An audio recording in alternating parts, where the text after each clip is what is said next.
420, ekstraktor supergen. Grup Tentara Bintang Hitam. Peringkat kredibilitas, 875 tinggi. Skala, 173 anggota. Kelas D, 39. Tingkat C, 132. Grade B, 2. Permintaan selesai, 76. Area kegiatan utama, Colton Star Cluster. Lanjut. Pertempuran pertahanan Sunil. Operasi penyelamatan perak. Crosai, eksplorasi planet 9512. Juberlee Hub, Leten Large pengawal pemeliharaan Stargate besar, keterangan, menghapus parasit antariksa. Penangkapan kepala pemberontak Kuman Purple, Pilih Pelapa Wasasa. 71 misi lagi. Perluas tutup. Pencipta, Bintang Hitam, Han Xiao. Tanggal pembuatan, kalender galaksi tahun 688, tanggal 2 Oktober. Ringkasan, grup tentara bayaran kecil hingga menengah dengan nama yang sangat bagus, kredibilitas sangat tinggi, dan kemampuan yang kuat. Misi perekrutan yang selesai dengan peringkat tinggi beberapa kali, dan sebagian besar tentara bayaran di bawah komando mereka adalah mayat hidup. Bermitra dengan banyak pasukan besar. Ditempatkan di Juberlee Hub, seringkali bertanggung jawab atas masalah yang terjadi di sekitar mereka. Beroperasi di bawah Kaisar Naga Ames. Mereka adalah kelompok tentara bayaran yang dapat diandalkan yang aktif di Colton Star Cluster. Utamanya menerima misi tempur dan menjaga, sangat dapat dipercaya. Garis bawah garis bawah garis bawah. Dalam 9 bulan, resume Black Star Mercenary Group telah menjadi jauh lebih kaya. Dengan pemain sebagai kekuatan tempur, mereka tidak hanya mengalami pengurangan tenaga kerja, tetapi pendapatan mereka juga meningkat, itu sangat nyaman. Dalam 9 bulan, dia hanya menerima misi dari mitra. Mereka telah tumbuh sambil menjaga profil rendah dan membuat cukup banyak uang. Tabungannya sekarang 784.000 enas. Selain membeli beberapa bahan, logam, dan suku cadang untuk membangun mesin baru, ia telah menyelamatkan sisanya dan berencana menggunakannya untuk menyelesaikan misi peningkatan kelas. Dengan begitu banyak uang, membeli satu pengetahuan kelas atas tidak akan menjadi masalah, tetapi akan sulit untuk membeli dua. Menurut standar tentara bayaran Galat, misi planet Dawn sangat mudah, oleh karena itu, gajinya tidak tinggi. Namun, dia belum menerima misi untuk hadiah saja. Han Xiao berencana untuk mendapatkan beberapa informasi tentang bencana mutasi di planet Dawn, jadi dia mengatakan pesawat ruang angkasa menunggu di luar planet Dawn untuk pergi terlebih dahulu. Dia menumpang dengan pesawat ruang angkasa ke tempat ini. Sungguh luar biasa memiliki begitu banyak mitra, dia tidak perlu mengeluarkan uang untuk bepergian sama sekali. Itu bahkan lebih baik daripada Uber. Cahaya redup dari layar komunikator tercermin di wajahnya. Liga Internasional dalam beberapa hari. Setelah hal-hal di sini selesai, aku akan membawa tim kembali ke Juberlee Hub. 3 bulan lalu. Yaitu 2 minggu yang lalu untuk para pemain, aliansi persaingan mengumumkan sistem untuk final internasional pertama. Toko online akan menjual Gathering Crystals kepada para pemain yang memenuhi syarat, yang memiliki efek yang mirip dengan Dungeon Crystals dan akan mengumpulkan mereka dari semua planet ke stadion yang disimulasikan. Seluruh kompetisi akan direkam dan disiarkan langsung di semua saluran. Sistem musim pertama sama dengan kehidupan sebelumnya. Kompetisi internasional hanya akan diadakan di lingkungan nyata setelah para pemain dapat melakukan perjalanan antar bintang.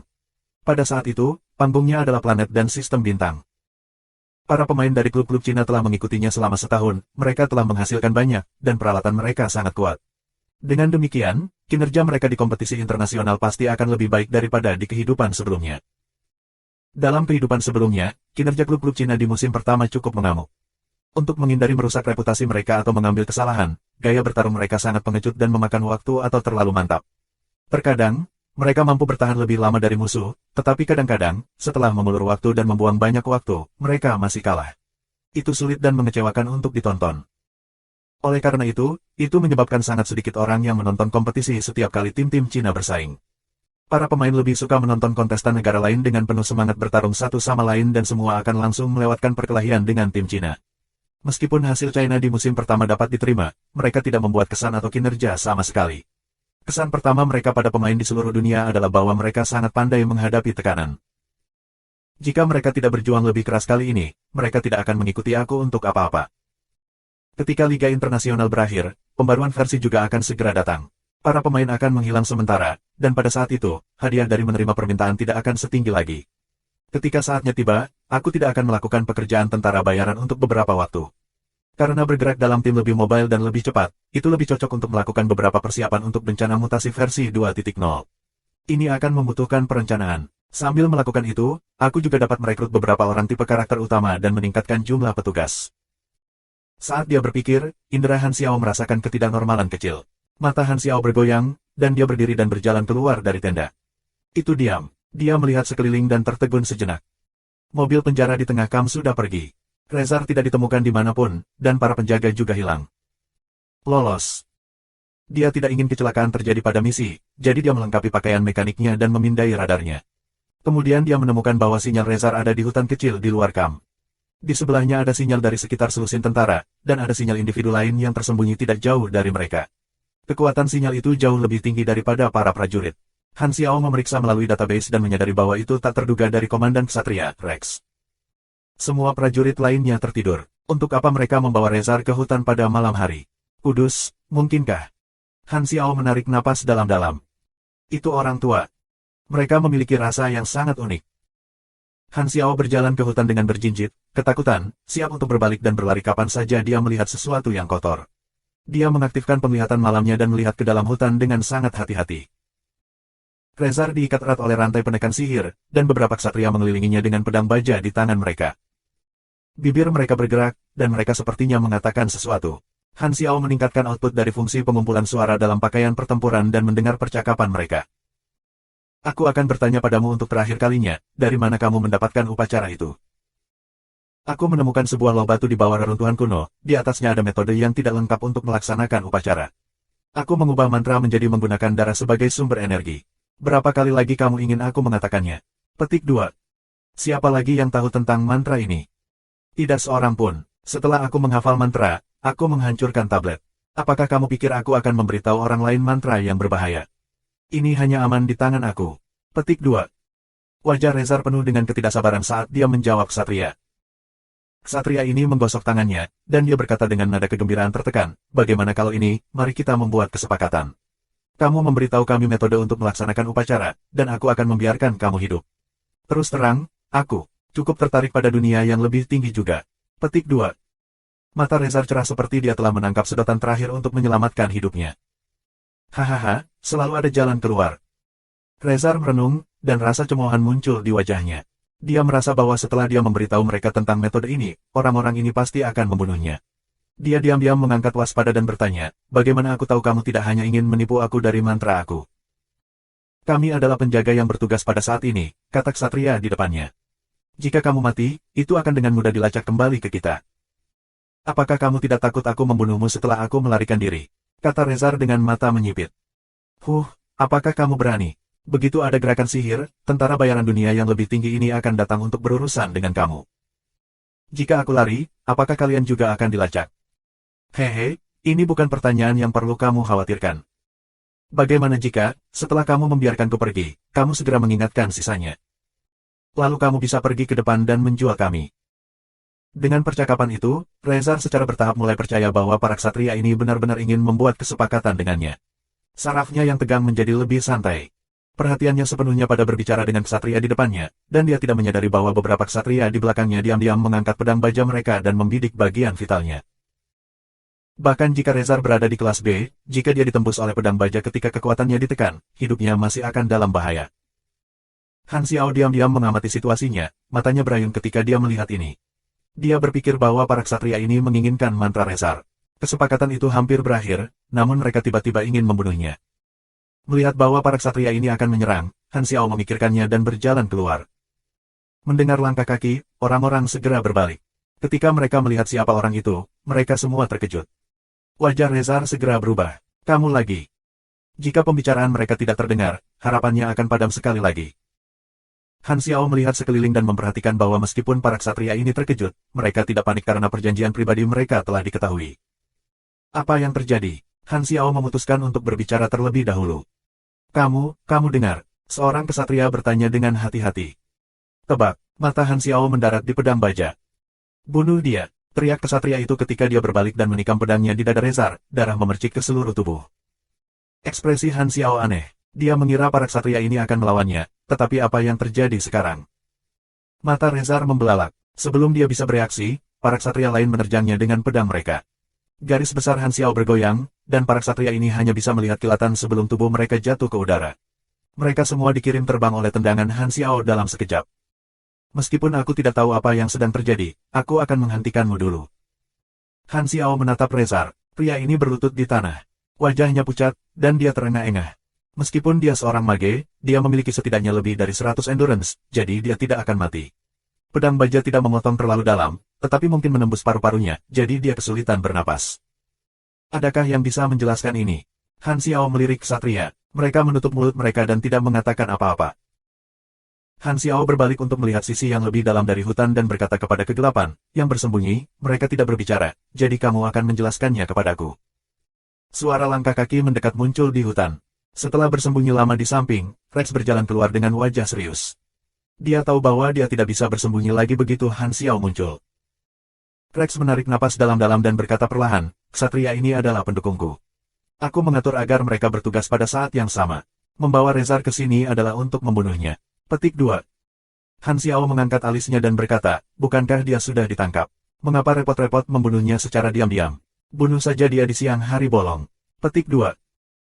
Rex menggelengkan kepalanya dan berkata, Raja ingin aku menangkapnya hidup-hidup, menginterogasinya secara terbuka, dan menguncinya di sel. Kapten Blackstar, kamu bukan seseorang dari kerajaan kami, jadi aku akan memberitahu kamu terus terang. Untuk penjahat di tingkat ascender seperti Rezar, petinggi kerajaan kemungkinan besar akan memberikan mereka kepada utusan bodoran dengan imbalan sesuatu. Dengan cara ini, Rezar akan tetap hidup, dan mimpinya untuk pergi ke dunia yang lebih tinggi akan menjadi kenyataan juga. Ketika sampai pada orang seperti ini yang hampir membunuh 1 juta orang lain demi dirinya sendiri, aku bahkan tidak ingin memberinya kesempatan sekecil apapun untuk tetap hidup. Juga, Rezar tahu upacara menyerap air asal. Mungkin seseorang di kerajaan tertarik dan mungkin memaksanya untuk berbagi mantra upacara dengan imbalan tidak membunuhnya. Maka mantra mengerikan ini mungkin bocor.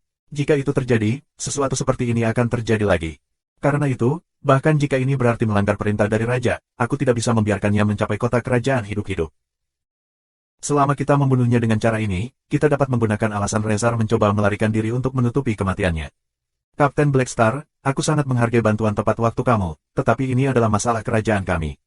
Tolong jangan ikut campur. Petik 2. Rex berbicara dengan nada yang sangat masuk akal. Meskipun dia jelas tahu bahwa dia bukan tandingan Han Xiao, dia tidak bermaksud untuk mundur. Han Xiao sekarang mengerti. Jadi, itulah yang terjadi. Ternyata, kesepakatan itu adalah trik untuk mengalihkan perhatian Rezar. Rencana yang cukup cerdas. Dia berukuran Rex. Menjadi begitu penuh keadilan, bisakah dia menjadi tipe karakter utama orang lain? Atau, apakah kamu mengarang alasan dulu dan berbohong? Han Xiao menunjuk Rezar dan berkata, karena kamu tidak ingin dia kembali hidup-hidup, bagaimana kalau memberikannya padaku? Lebih mudah bagi kamu dengan cara ini. Petik 2. Untuk apa kamu menginginkannya? Rex mengerutkan kening. Itu bukan untuk kamu ketahui. Ngomong-ngomong, aku akan membawanya ke galaksi. Dunia yang lebih tinggi, jauh darimu, dan jangan pernah biarkan dia kembali ke sini. Petik 2. Rezar mendengar ini dan langsung terkejut, pergi ke dunia yang lebih tinggi adalah sesuatu yang dia impikan setiap hari. Dia sudah dalam situasi tanpa harapan, tetapi sekarang dia merasa seperti telah menemukan harapan lagi. Namun, ketika dia mendongak, dia melihat Han Xiao tersenyum padanya dengan makna yang tidak diketahui di matanya. Tatapan itu hampir jahat dan mengeluarkan aura dingin. Rezar merasakan hawa dingin, dan kegembiraan segera menghilang. Intuisinya tiba-tiba mengatakan kepadanya bahwa ini mungkin bukan kabar baik. Ledakan. Ledakan membangunkan malam. Ksatria perisai biru dikam berjalan keluar dari tenda mereka dan memandang hutan tidak jauh dari sana dengan curiga. Asap tebal mengepul di dalam hutan. Mereka berbalik dan terkejut menyadari bahwa Rezar hilang. Tahanan telah melarikan diri. Seseorang berteriak. Para ksatria buru-buru mengambil perisai dan pedang baja mereka dan bergegas ke tempat ledakan. Ketika mereka memasuki hutan, mereka melihat Han Xiao berdiri di depan lubang besar. Di dalamnya ada mayat yang terbakar seperti arang, tidak dapat diidentifikasi. Rex, buru-buru, tiba di tempat kejadian dan menuntut dengan wajah serius, apa yang terjadi di sini? Tahananmu hampir lolos, dan aku menangkapnya. Han Xiao mengangkat bahu dan berkata, seperti yang kamu lihat, aku secara tidak sengaja bermain terlalu banyak. Rezar sudah mati, para ksatria terkejut. Ekspresi Rex berubah. Dia menggelengkan kepalanya dan berkata, Raja ingin dia hidup. Dia seharusnya tidak mati, tetapi sayangnya, dia memutuskan untuk mati. Petik 2. Sebagai komandan, dia menyimpulkan hal ini hanya dengan beberapa kata. Dia dengan tegas menghukum beberapa penjaga yang bertugas kemudian memerintahkan para ksatria di bawah komandonya untuk kembali tidur. Orang-orang melihat ini dan tidak terlalu peduli tentang itu. Karena Rezar telah meninggal, tidak perlu untuk mengawalnya lagi, dan mereka tidak perlu gugup dalam perjalanan kembali. Banyak orang menghela nafas lega dan merasa puas. Kebanyakan orang memiliki pemikiran yang sama dengan Rex dan menginginkan Rezar mati. Kota kelahiran beberapa ksatria adalah wilayah Southland, dan Rezar hampir membunuh keluarga mereka. Jika bukan karena para pejuang dunia yang lebih tinggi, hasilnya akan tak terbayangkan. Meskipun Rezar gagal, mereka tidak bisa menganggapnya seolah-olah tidak ada yang terjadi. Beberapa prajurit tua yang telah lama mengikuti Rex menyadari sesuatu dan memberi Rex pandangan yang bermakna. Mereka kenal baik komandan mereka, pelarian, ini kemungkinan besar direncanakan dan dilaksanakan demi raja dan para royalti yang ingin menangkap Rezar hidup-hidup. Membunuh Rezar adalah untuk mencegah orang lain dengan niat jahat untuk mengambil manfaat darinya dan menyebabkan lebih banyak kerugian. Rex memiliki reputasi yang sangat baik di kalangan tentara dan dicintai. Selain itu, para prajurit tidak memiliki kesan yang baik tentang para bangsawan. Tanpa diskusi apapun, mereka semua mengambilnya karena tidak tahu apa-apa. Setelah semua orang bubar, Rex mengangguk pada Han Xiao dan pergi. Han Xiao tidak kembali ke kamp tetapi sebaliknya berjalan lebih jauh. Di malam yang gelap, dia datang ke belakang sebuah bukit kecil. Rezar telah terlempar ke sana, dan Herlus menjaganya dengan tangan disilangkan. Pada akhirnya, Rex telah menyerahkan Rezar. Meskipun dia benar-benar ingin membunuh Rezar, dia tidak punya banyak pilihan dengan Han Xiao, jadi dia hanya bisa mempercayai kata-kata Han Xiao. Bagaimana kabarnya? Tanya Han Xiao. Luka di dadanya dibalut, jadi dia tidak akan mati, jawab Herlus. Baik. Aku akan pergi ke King City dengan para ksatria. Kamu harus tinggal di alam liar dengan Rezar. Ketika aku selesai, kami akan memanggil pesawat ruang angkasa dan pergi bersama. Petik 2. Herlus mengangguk. Dia menilai Rezar dan bertanya, Black Star, apakah kamu benar-benar merekrut mage ini? Dia sama sekali tidak baik. Petik 2. Apakah aku terlihat seperti orang yang kekurangan orang? Han Xiao menyandarkan punggungnya dan berkata, jangan lupa, aku berjanji untuk membawa ratusan ribu supers untuk menyelesaikan masalah Sunil. Aku tidak tertarik padanya. Petik 2. Baiklah kalau begitu, aku akan mendengarkanmu dan tetap menjaganya. Jika dia ingin lari, aku akan menebasnya. Petik 2. Herlus sangat mempercayai Han Xiao. Dia tahu bahwa nasibnya terikat dengan Han Xiao. Pada awalnya, dia bergabung dengan Black Star penuh keraguan, tetapi setelah melalui banyak hal bersama, dia sangat percaya bahwa Han Xiao memiliki kemampuan untuk memenuhi janjinya ketika dia merekrutnya. Han Xiao memiliki kemampuan untuk mengubah masa depan rasnya. Karena kamu tidak merekrutnya, untuk apa kamu menginginkannya? Tanya Herlus. Rezar menatap Han Xiao. Wajahnya yang sudah tua dipenuhi dengan ketakutan, tidak tahu apa yang menunggunya selanjutnya. Kamu akan melihat. Han Xiao mengeluarkan alat berbentuk cangkir hisap kecil, di tengahnya ada banyak jarum kecil. Dia menekannya di lengan Rezar di mana nadinya lebih dekat ke permukaan. Jarum menembus ke dalam nadinya, perlahan-lahan mengisap darahnya, dan secara bertahap melepaskan cahaya sihir redup. Tiba-tiba Rezar merasa dia kehilangan kekuatan sihir di tubuhnya. Ketakutan, dia melihat perangkat di lengannya. Benda ini menyedot sihirnya. Tidak, dia berjuang dengan sekuat tenaga, tetapi kekuatannya menghilang dengan sangat cepat. Sihir menghilang terus-menerus. Segera, lebih banyak kerutan muncul di wajah Rezar seolah dia telah 10 tahun lebih tua. Rasa lemah memenuhi tubuhnya, dan dia merasa seperti dia kembali di masa kecilnya ketika dia hanya orang biasa. Di mana kekuatanku? Kembalikan kekuatanku. Dia telah mendapatkan kekuatan Ascender kurang dari setengah hari, dan sebelum dia bisa merasakan kekuatan itu sepenuhnya, dia sudah kehilangan itu. Rezar hampir pingsan. Bahkan ketika rencana 20 tahun gagal, dia tidak seburuk ini. Kekuatan adalah fondasi kepercayaan dirinya, dan Han Xiao mengambilnya darinya. Dengan kekuatannya yang hilang, pikiran Rezar tampaknya telah menjadi orang biasa juga. Tidak, bahkan tidak sekuat orang biasa. Dia menangis dan memohon. Han Xiao menggelengkan kepalanya. Beberapa orang menggunakan kekuatan mereka untuk melakukan apapun yang mereka inginkan dan menjadi jahat, dan ketika mereka kehilangan itu, mereka menjadi pengecut. Perangkat di tangannya memang Super Jin Extractor, tes version yang ia dapatkan dari Darkstar. Herlus melihat ini, dan hawa dingin merambat di punggungnya. Cepat, singkirkan, aku takut. Beberapa bulan yang lalu, Han Xiao telah menguji efek dari Extractor. Subjek tes pertama adalah Frenzied Sword. Efeknya pada pemain menyerap 20 hingga 50 poin atribut acak dan sejumlah energi dari mereka, yang dapat diberikan kepada orang lain. Durasi itu adalah 10 menit hingga 2 jam. Dalam kehidupan sebelumnya, ekstraktor Super Gen dikendalikan oleh Darkstar. Para pemain hanya bisa mendapatkan Broken Super Gen Extractor setelah menyelesaikan misi terkait yang sangat sulit. Efeknya mirip dengan yang ia miliki tetapi lebih lemah. Kepraktisan ekstraktor sangat rendah dalam pertempuran, karena itu harus bersentuhan langsung dengan tubuh target untuk berlaku. Kebanyakan orang memiliki pelindung fisik atau magis, jadi sangat sulit baginya untuk bekerja. Selanjutnya, target harus dibawa kendali dan tidak gelisah. Prasyarat untuk menggunakannya sangat sulit. Fungsi tersembunyi dari ekstraktor hanya akan berlaku ketika target benar-benar tidak dijaga, seperti tidur, diperbudak, lumpuh, atau mau, yang berarti bahwa target harus berada di bawah kendali penuh. Jika para pemain terkena dampaknya dengan tidak beruntung, mereka akan memasuki periode kelemahan 12 jam di mana atribut mereka akan berkurang 30 hingga 90%, tergantung pada output ekstraktor. Jika digunakan pada NPC, NPC itu tidak hanya akan menjadi lemah, tetapi juga menghasilkan ramuan kemampuan. Minum ramuan itu akan memberikan kemampuan tertentu dari target, yang akan ditampilkan sebagai kartu pemanggilan karakter sementara pada antarmuka pemain. Subjek tes kedua yang berkontribusi pada hasil ini untuk Han Xiao memang Herlus.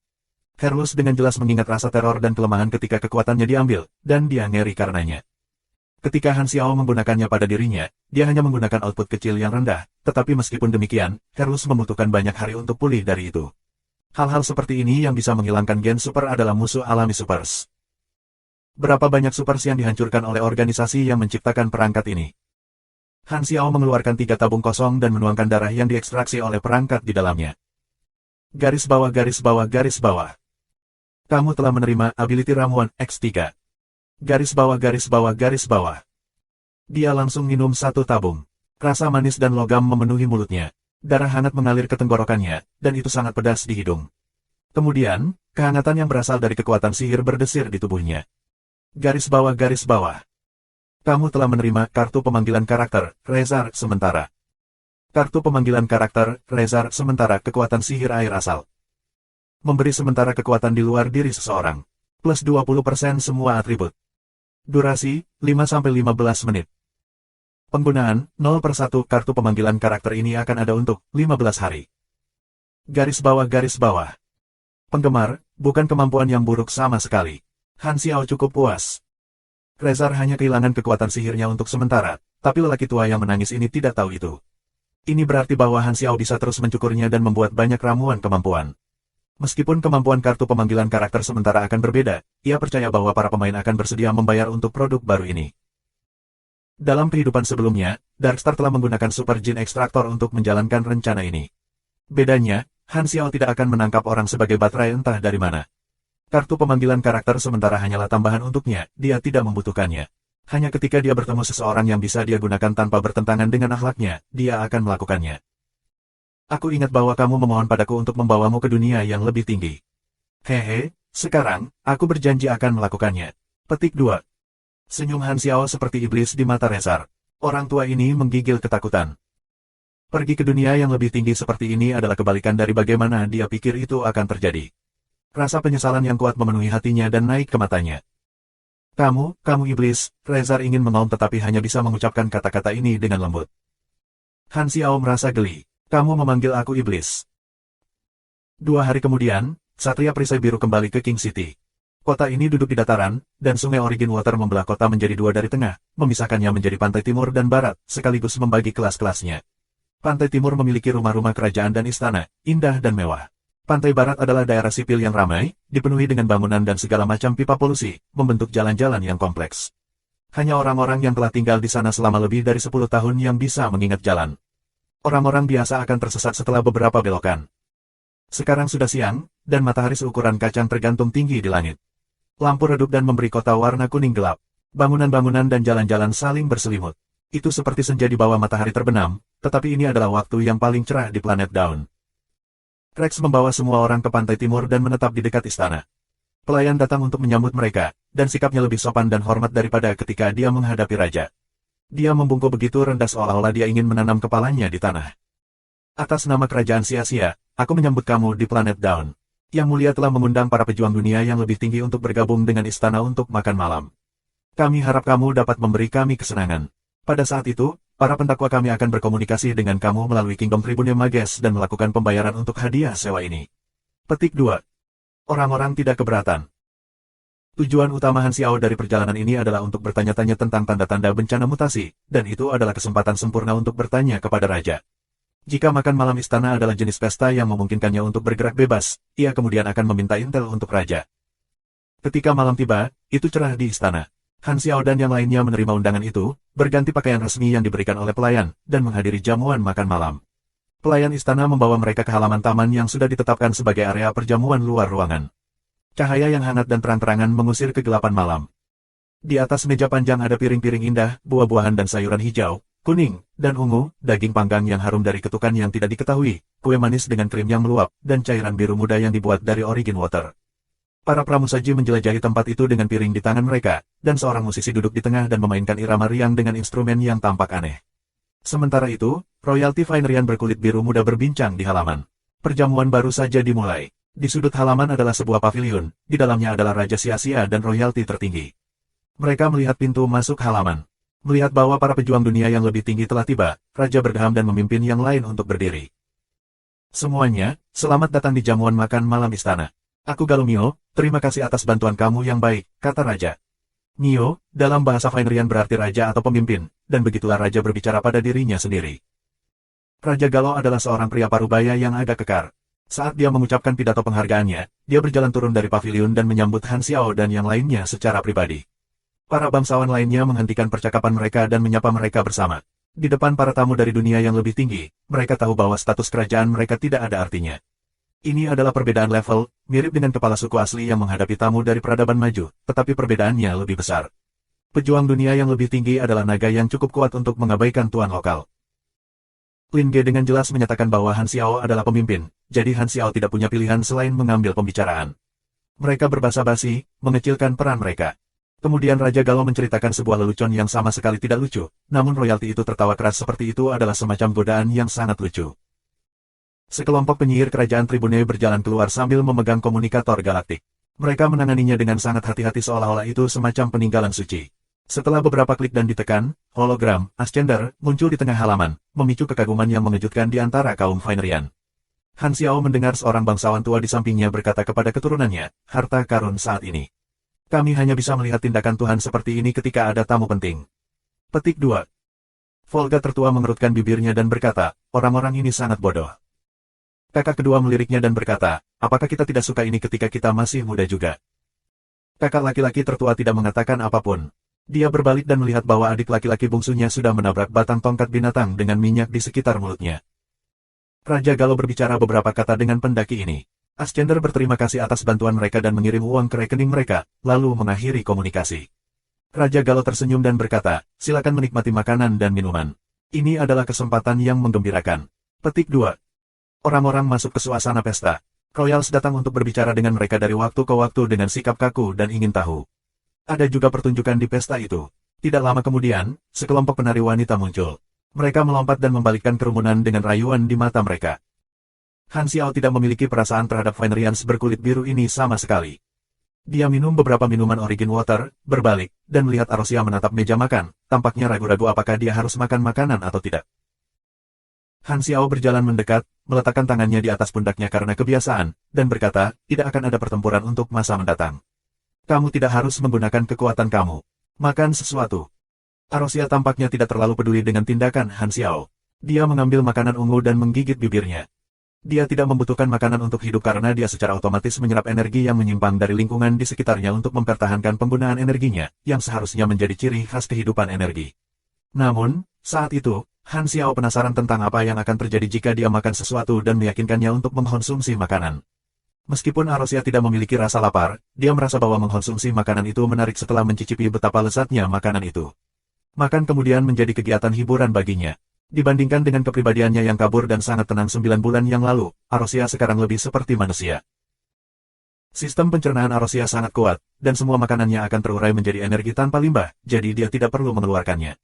Namun, kecelakaan yang sangat aneh terjadi. Kekuatan Energize Esper-nya hanya bisa digunakan pada dirinya sendiri dan bukan pada apapun yang eksternal. Sebelum makanannya sepenuhnya dicerna dan diubah menjadi energi, sisa-sisa di perutnya yang belum dicerna akan keluar dengan cara terciprat.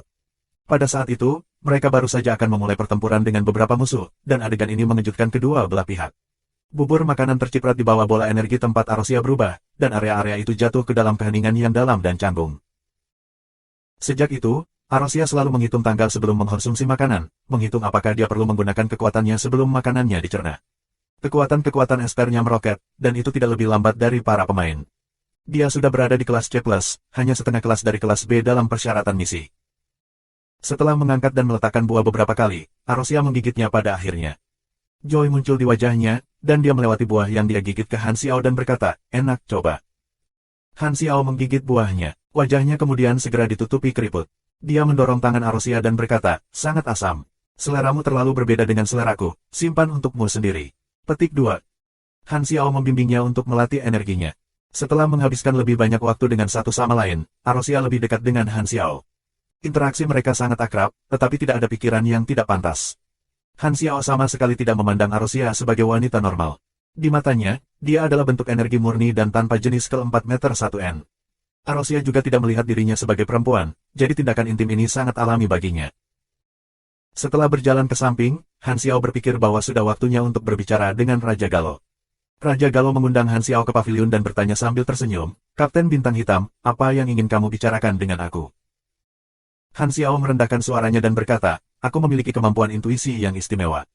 Ketika aku tiba di planet ini, aku merasa ada semacam virus dari luar angkasa yang ada di planet Dawn." Petik 2.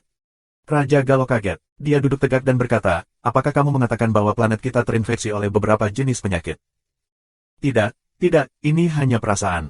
Rinciannya masih memerlukan beberapa penelitian tentang apakah ada gejala serupa yang muncul dalam skala besar, hanya dengan demikian virus dapat dipastikan ada. Petik 2. Raja Galo menanggapinya dengan sangat serius dan memerintahkan pelayan untuk mengatur intel dari semua wilayah. Kerajaan Xia telah ada selama bertahun-tahun dan memiliki jaringan intel yang sangat besar. Para penguasa wilayah akan mengirimkan laporan wilayah mereka sekali setiap periode tertentu, jadi sangat mudah untuk mengumpulkan. Petik 2. Tidak lama kemudian, pelayan itu kembali ke halaman dan memilah-milah beberapa halaman laporan. Raja Galo memandang, menggelengkan kepalanya, dan berkata, "Itu semua penyakit menular yang biasa, sepertinya tidak ada gejala baru dalam skala besar." Petik 2. Han Xiao mengangkat alisnya dan berkata, "Mungkin tidak jatuh sakit. Ini juga bisa menjadi semacam perilaku yang tidak biasa, seperti tidur lebih dari biasanya." Petik 2. Raja Galo membeku sesaat. Siapa yang akan memeriksa kualitas tidur orang lain entah dari mana? Semua orang tidur dengan pintu tertutup, dan tidak ada yang akan berbicara tentang bagaimana tidur mereka malam sebelumnya dengan setiap orang yang mereka temui. Tidak ada catatan kualitas tidur masyarakat. Tiba-tiba Raja Galo memikirkan sesuatu. Produksi mineral tahun ini dari wilayah tersebut 16% lebih rendah dari tahun lalu, tetapi tambang tidak mengering, dan jumlah penambang lebih banyak dari tahun lalu. Faktor yang bisa mempengaruhi tingkat produksi hanya bisa menjadi durasi kerja. Mungkin ada hubungannya dengan ini. Petik 2. Mungkin. Han Xiao menatap Raja Galo lagi. Raja ini tampaknya cukup cakap karena dia dapat melihat hubungan tersembunyi antara hal-hal yang tampaknya tidak memiliki hubungan apapun. Masa inkubasi virus mutasi sangat panjang, dan cara penyebarannya banyak. Gejala tahap awal dari orang yang terinfeksi adalah tidur lebih dari biasanya dan mengantuk. Gejalanya akan berangsur-angsur menjadi lebih buruk, dan yang terinfeksi dapat tidur bahkan 2 hingga 3 hari. Itu akan terjadi ketika virus mutasi hampir meledak. Ketika virus menjadi lebih matang, periode inkubasi akan menjadi lebih pendek, dan gejalanya akan menjadi lebih buruk.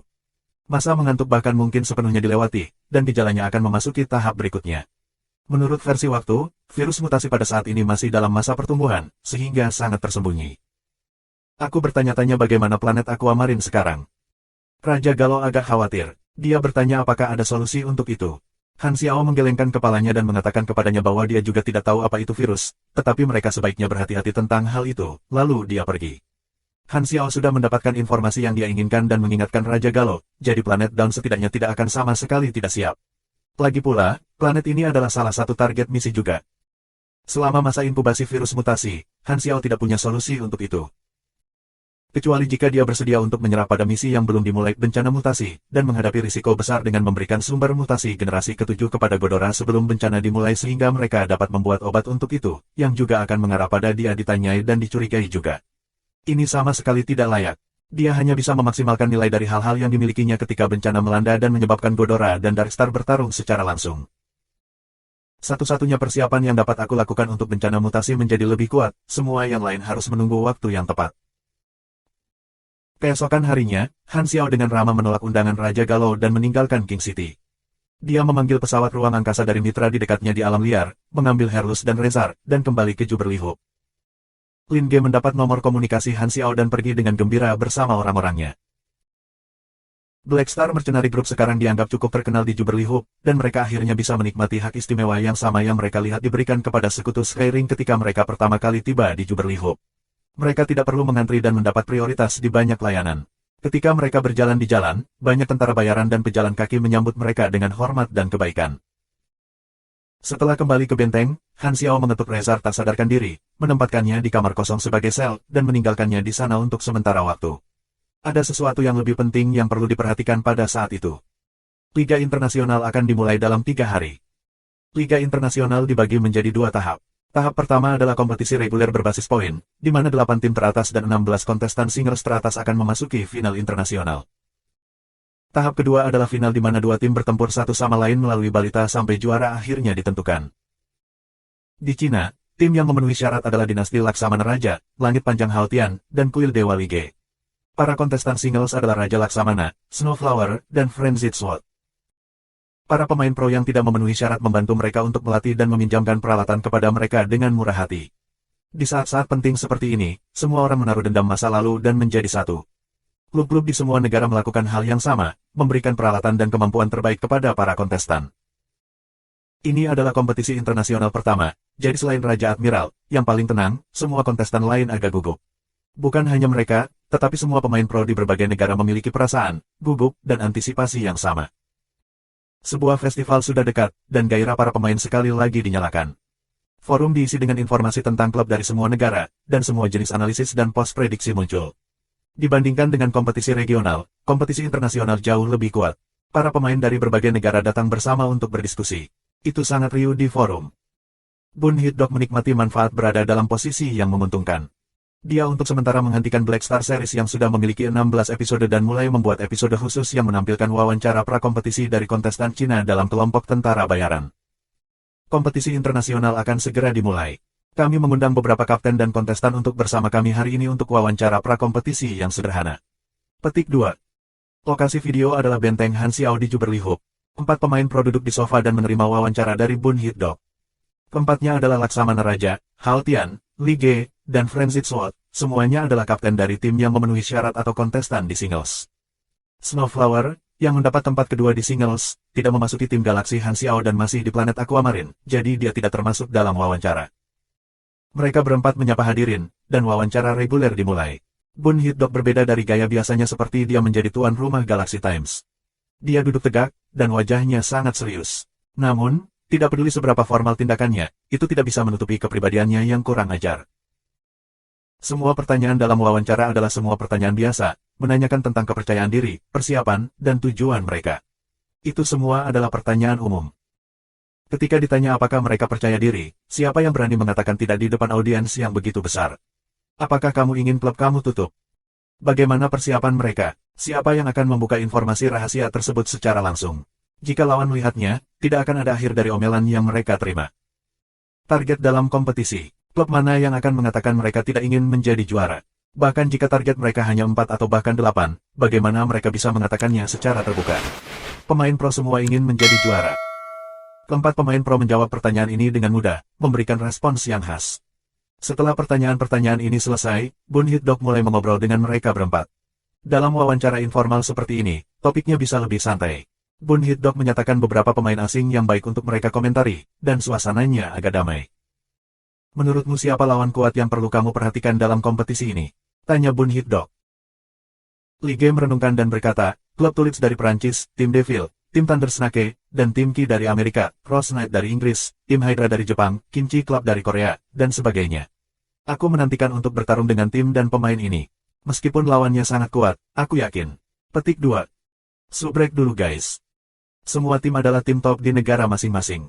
Posisi mereka di negara mereka sama dengan posisi 4 klub terbesar di Cina. Bun Hit-dog mengangguk, menatap 3 lainnya, dan berkata, bagaimana dengan kalian? Siapa lawan yang harus kamu anggap lebih serius? Petik 2. Tidak ada, kata Raja Laksamana. Lawanku hanya diriku sendiri, kata Haltian. Frenzied Sword melihat ke kiri dan ke kanan pada pemain Saleh yang percaya diri dan bangga di sampingnya, menelan ludahnya, dan berkata dengan hati-hati, kupikir Lige melakukannya dengan baik. Haltian dan Laksamana Raja meliriknya dengan, terlalu muda, terlalu naif, dan kami berharap kamu lebih baik dari ini, di mata mereka. Frenzied Sword mengecilkan lehernya dari tatapan. Lige tersenyum kaku. Dia begitu tergoda untuk melepas sepatu dan membantingnya pada 2 kapten ini. Apakah kamu pikir aku tidak tahu apa yang kamu katakan yang tersirat? Wawancara berlangsung dengan gembira, dan bagian komentar sangat aktif. Key of Solomon cepat menonton wawancara Cina dan beralih ke wawancara dari negara-negara lain. Di Prancis, Kapten Tulips Los Angeles menerima wawancara. Lawan mana yang paling aku perhatikan? 3 tim dari Tiongkok, aku kira. Mereka adalah lawan yang sangat kuat, dan aku pikir sebagian besar tim juga menyetujuinya, haha. Ditambah lagi, Raja Laksamana dan aku adalah musuh lama. Petik 2. Los Angeles adalah pemain senior, jadi dia menjawab pertanyaan dengan senyum di wajahnya, dan suaranya lembut dan hangat.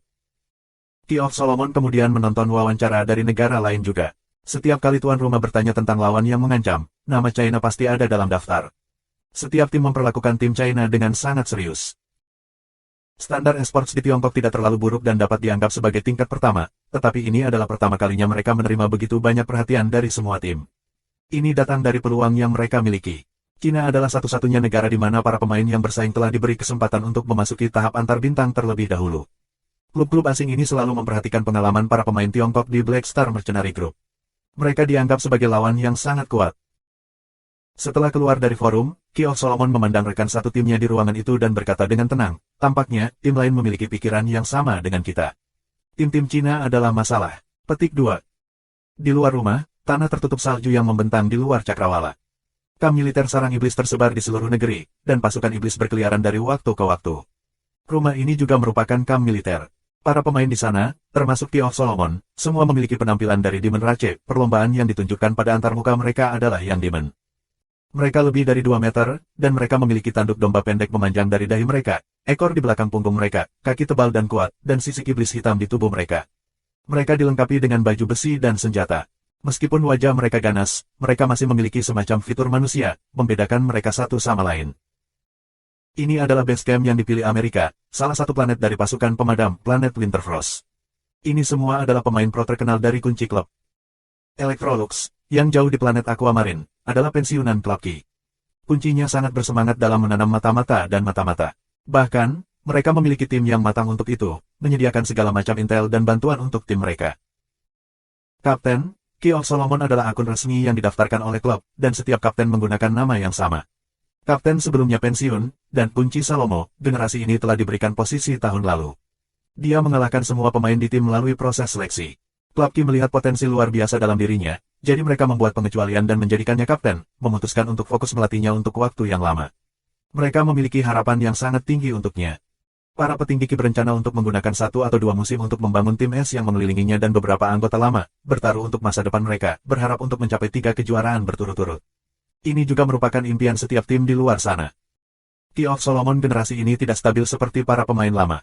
Dia dikenal karena cepat dan garang dalam gaya bertarungnya dan gaya memerintah. Para atasan memiliki harapan yang sangat tinggi kepadanya, tetapi dia merasa itu adalah apa yang pantas dia dapatkan karena kemampuannya. Dia sombong, tapi dia punya hak untuk itu. Rekan setimnya, penggemar, dan atasannya semua mengagumi ketajamannya. Kerendahan hati adalah suatu kebajikan di Cina tetapi tidak di Amerika. Menjadi langsung dan bangga adalah karakteristik pemain Amerika. Pada musim liga pertama, sebagian besar klub hanya berencana untuk mengamati situasi, melatih tim mereka, dan membiasakan diri dengan kompetisi, dan mereka tidak memiliki terlalu banyak keinginan untuk hasil. Namun, kunci Salomo tidak seperti yang lain, dia hanya punya satu tujuan, kejuaraan. Ada banyak lawan, tetapi hanya ada beberapa yang kuat yang bisa menghalangi kita. China Dynasty adalah salah satunya. Selain penghalang ini, tim lain bukanlah ancaman, mereka semua hanya menjadi mangsa bagi kita untuk mendapatkan lebih banyak poin. Petik 2. Kyo Solomon meletakkan kakinya di atas meja dan melirik rekan satu timnya. Dia memiliki senyum percaya diri dan menghina di wajahnya. Guys, biarkan aku memimpinmu untuk menjadi juara. 3 hari berlalu dengan cepat.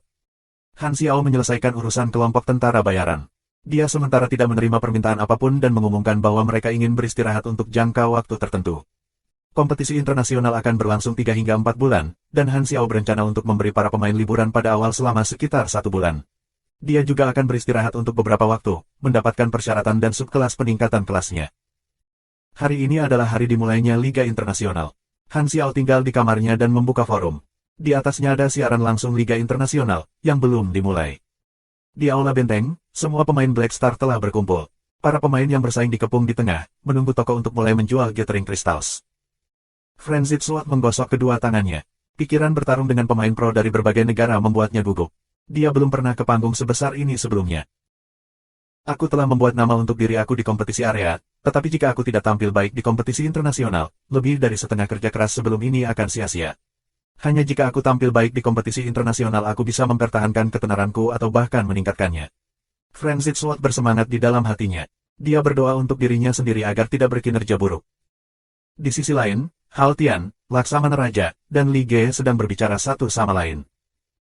Jika salah satu dari kita sayangnya berada dalam kelompok yang sama dengan yang lain, yang terbaik bagi kita untuk bekerja sama. Jika satu tim akhirnya sama sekali tidak memiliki peluang untuk lolos, tim tersebut dapat membantu tim lain dalam kelompok yang sama. Jika kita bertemu satu sama lain, jangan habis-habisan, kata Li Ge. Hao Tian mencegatnya dan berkata dengan tenang, aku akan pergi keluar tidak peduli siapa lawannya.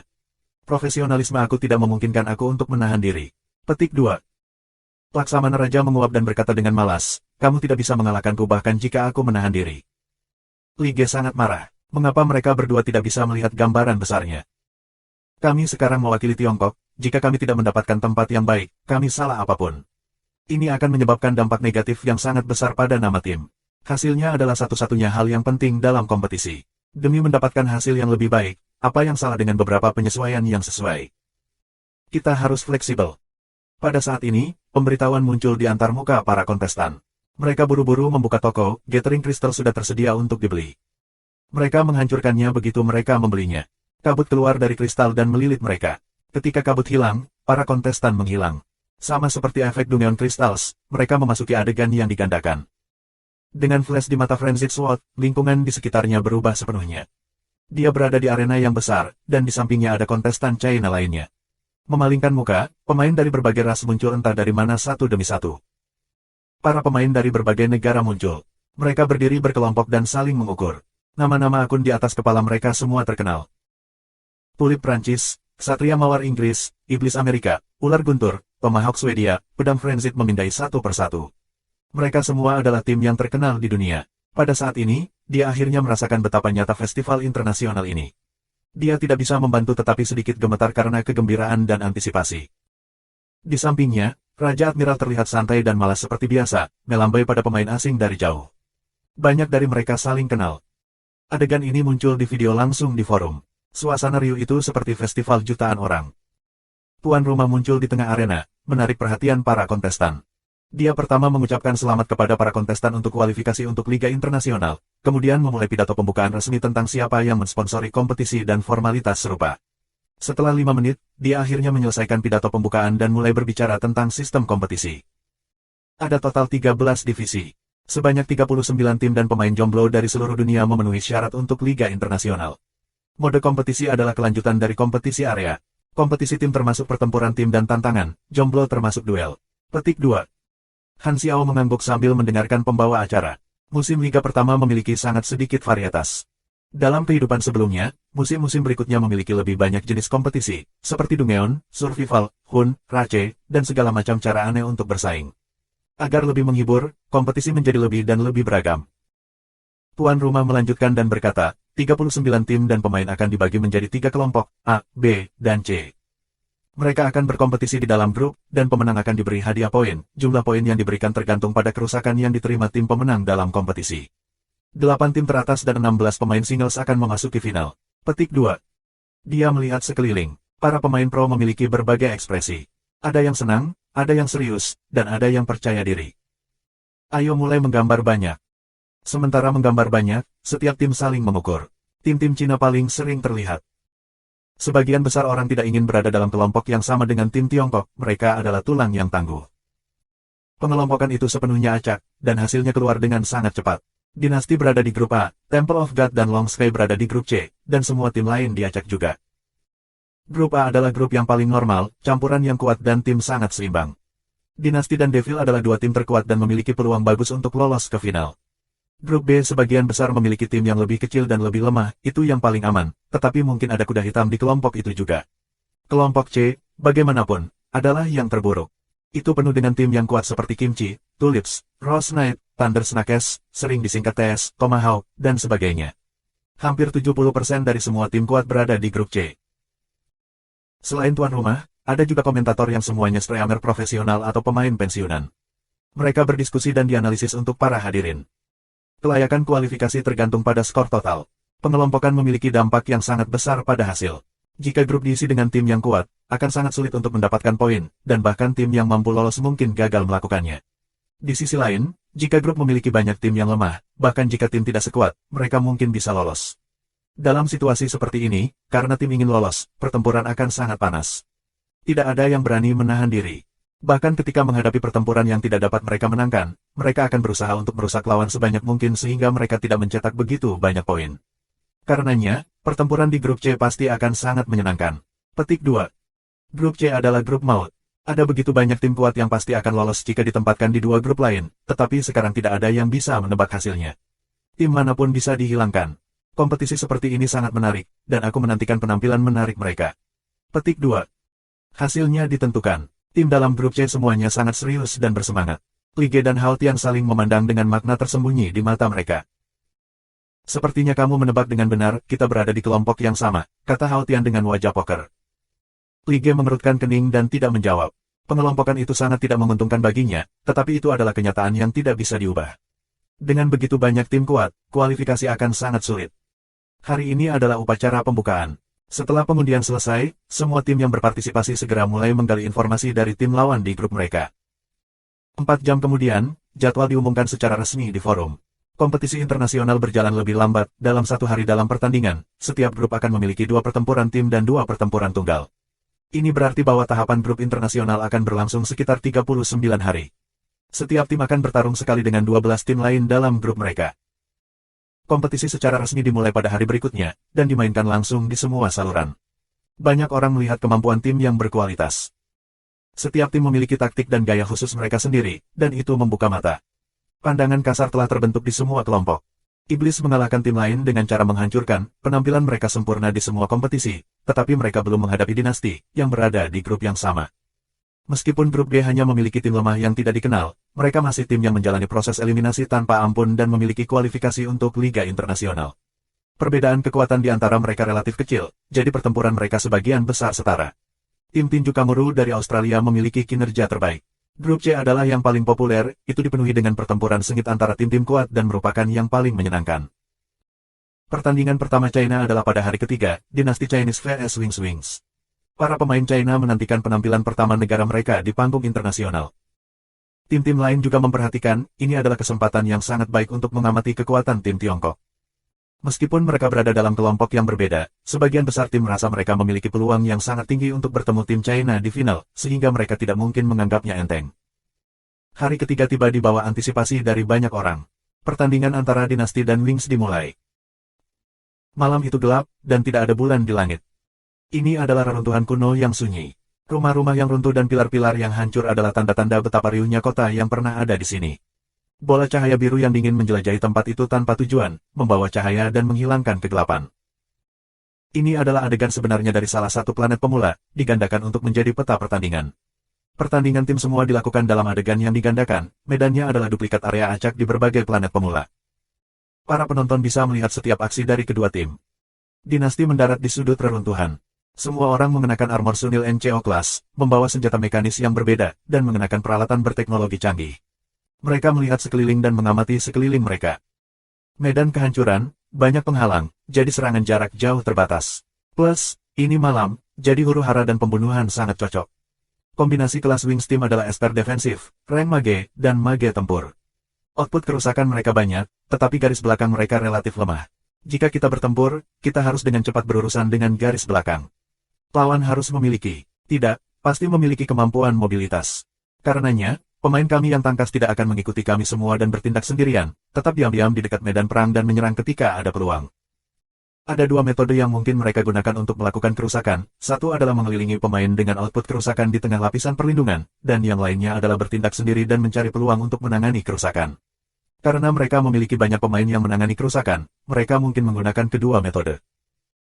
Satu-satunya sumber cahaya di sini adalah bola cahaya yang berputar. Memasuki cincin cahaya berarti mengekspos diri kita sendiri, sehingga area dengan cahaya berbahaya hanya aman untuk bersembunyi di kegelapan. Karena itu, pertempuran hanya akan terjadi dalam kegelapan, dan itu akan tergantung pada siapa di antara kita yang menemukan yang lain terlebih dahulu. Mereka memiliki penyihir, sehingga mereka dapat terpesona dengan mata kucing dan panca sakti. Keunggulan kami adalah penglihatan malam, penglihatan panas, dan fungsi radar dari setelan mekanik.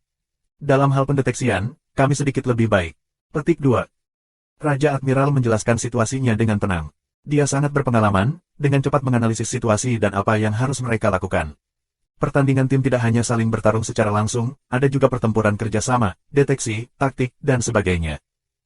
Informasi lawan datang dari area kompetisi. Sekarang setelah waktu yang lama berlalu, meskipun kelas mereka tidak akan berubah, mereka pasti membuat perubahan pada taktik mereka. Alasan mengapa Cina ditakuti adalah karena mereka telah meninggalkan planet ini dan menerima terlalu banyak peluang di luar angkasa. Tidak ada cara untuk menafsirkan taktik dan peralatan mereka. Yang tidak diketahui adalah musuh terbesar. Kombinasi kelas dinasti hanya memiliki pugilis dan espers, tetapi mereka semua mengenakan peralatan mekanik berkualitas tinggi. Ini berarti bahwa setiap anggota mereka memiliki bagian dari kemampuan seorang mekanik, dan itu cukup kuat bahkan tanpa dorongan dari mesin Affinity. Kekuatan mereka benar-benar superior. Karenanya, dinasti aktif mencari musuh.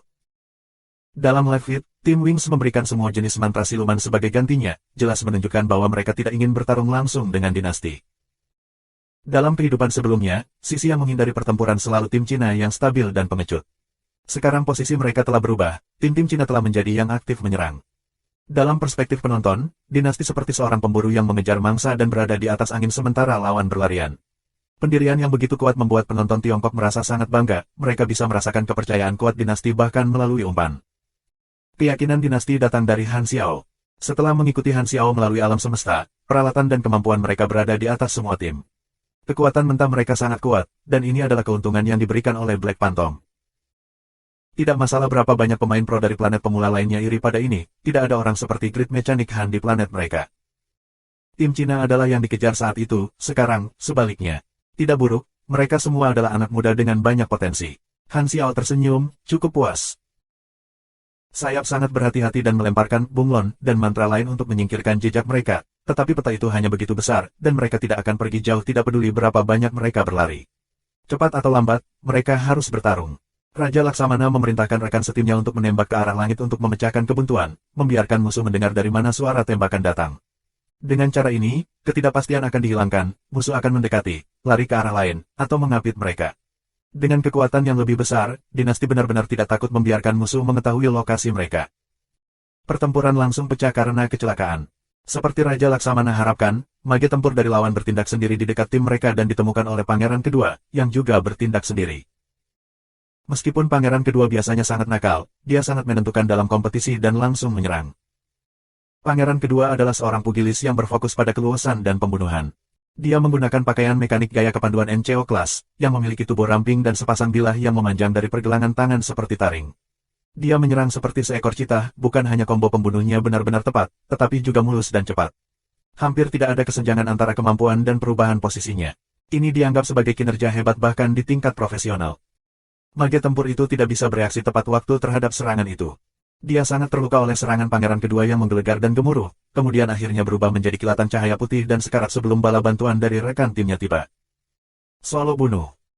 Pangeran kedua mundur ke dalam kegelapan lagi dan menghilang, hanya meninggalkan darah di lantai. Cara asasin. Lakukan pemogokan sekali dan mundur bermil-mil. Sialan, itu indah. Meskipun otak pangeran kedua memiliki beberapa masalah, dia benar-benar sangat kuat. Penonton sangat bersemangat. Pembunuhan solo ini membuka situasi secara tiba-tiba. Wings kehilangan seorang rekan satu tim dan lebih dirugikan daripada sebelumnya. Mereka akhirnya ditangkap oleh dinasti dan sepenuhnya dihancurkan dalam satu pertarungan tim. Dinasti meraih kemenangan luar biasa dengan 0 kerugian, bersinar terang dan membuat penonton senang. Tantangan setelah ini adalah kemenangan yang bahkan lebih mantap. Raja Admiral sendiri ganas mengalahkan dua lawan dan cacat yang lain. Pertandingan pertama bisa dianggap sebagai pembukaan yang sempurna. Dibandingkan dengan Iblis, yang berada di kelompok yang sama, penampilan ini tidak lebih buruk sama sekali. Kemenangan besar mengilhami penonton dan juga membuat tim lain semakin takut kepada mereka. Setelan mekanik dinasti membuat penampilan pertamanya dalam sebuah kompetisi. Peralatan seperti ini memberikan peningkatan komprehensif kepada para pemain. Tidak ada tim yang berani mengklaim bahwa peluang mereka untuk memenangkan dinasti dalam pertempuran langsung lebih dari 50%. Sepertinya metode yang lebih bertarget perlu digunakan melawan tim Tiongkok. Pikiran yang sama muncul di benak banyak kapten.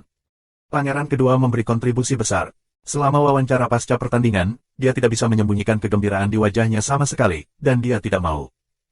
Seperti biasa, dia membual tentang betapa pentingnya dia, seberapa besar kontribusi yang dia lakukan, bagaimana pemain kunci seperti dia seharusnya menjadi kapten, bagaimana kapten sekarang terlalu noob, dan sebagainya. Raja Admiral sudah terbiasa dan mengabaikannya sepenuhnya. Kompetisi berlangsung dengan intens. Babak pertama berakhir dalam 4 hari, artinya semua tim telah ambil bagian dalam pertempuran dan melakukan debut. Tim Haotian, Long Sky, sama dengan dinasti. Mereka menggunakan gaya yang sama sekali berbeda dibandingkan dengan kehidupan sebelumnya Han Xiao, diubah oleh pria itu secara tidak langsung. Mereka melepaskan diri dan sangat tangguh. Sedihnya, mereka bertemu dengan tim yang kuat di grup C, dan meskipun mereka menang pada akhirnya, itu adalah kemenangan yang sulit dan tidak memberi mereka skor sebanyak poin yang diberikan dinasti. Sebaliknya, tim Liga Temple of God persis sama dengan kehidupan sebelumnya.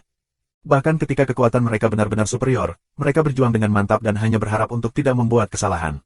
Penampilan pertama mereka sangat terseret, membuat orang mengeluh tanpa henti. Kamu kuat tetapi kamu sangat pengecut, tidak bisakah kamu membuat hal-hal lebih menarik?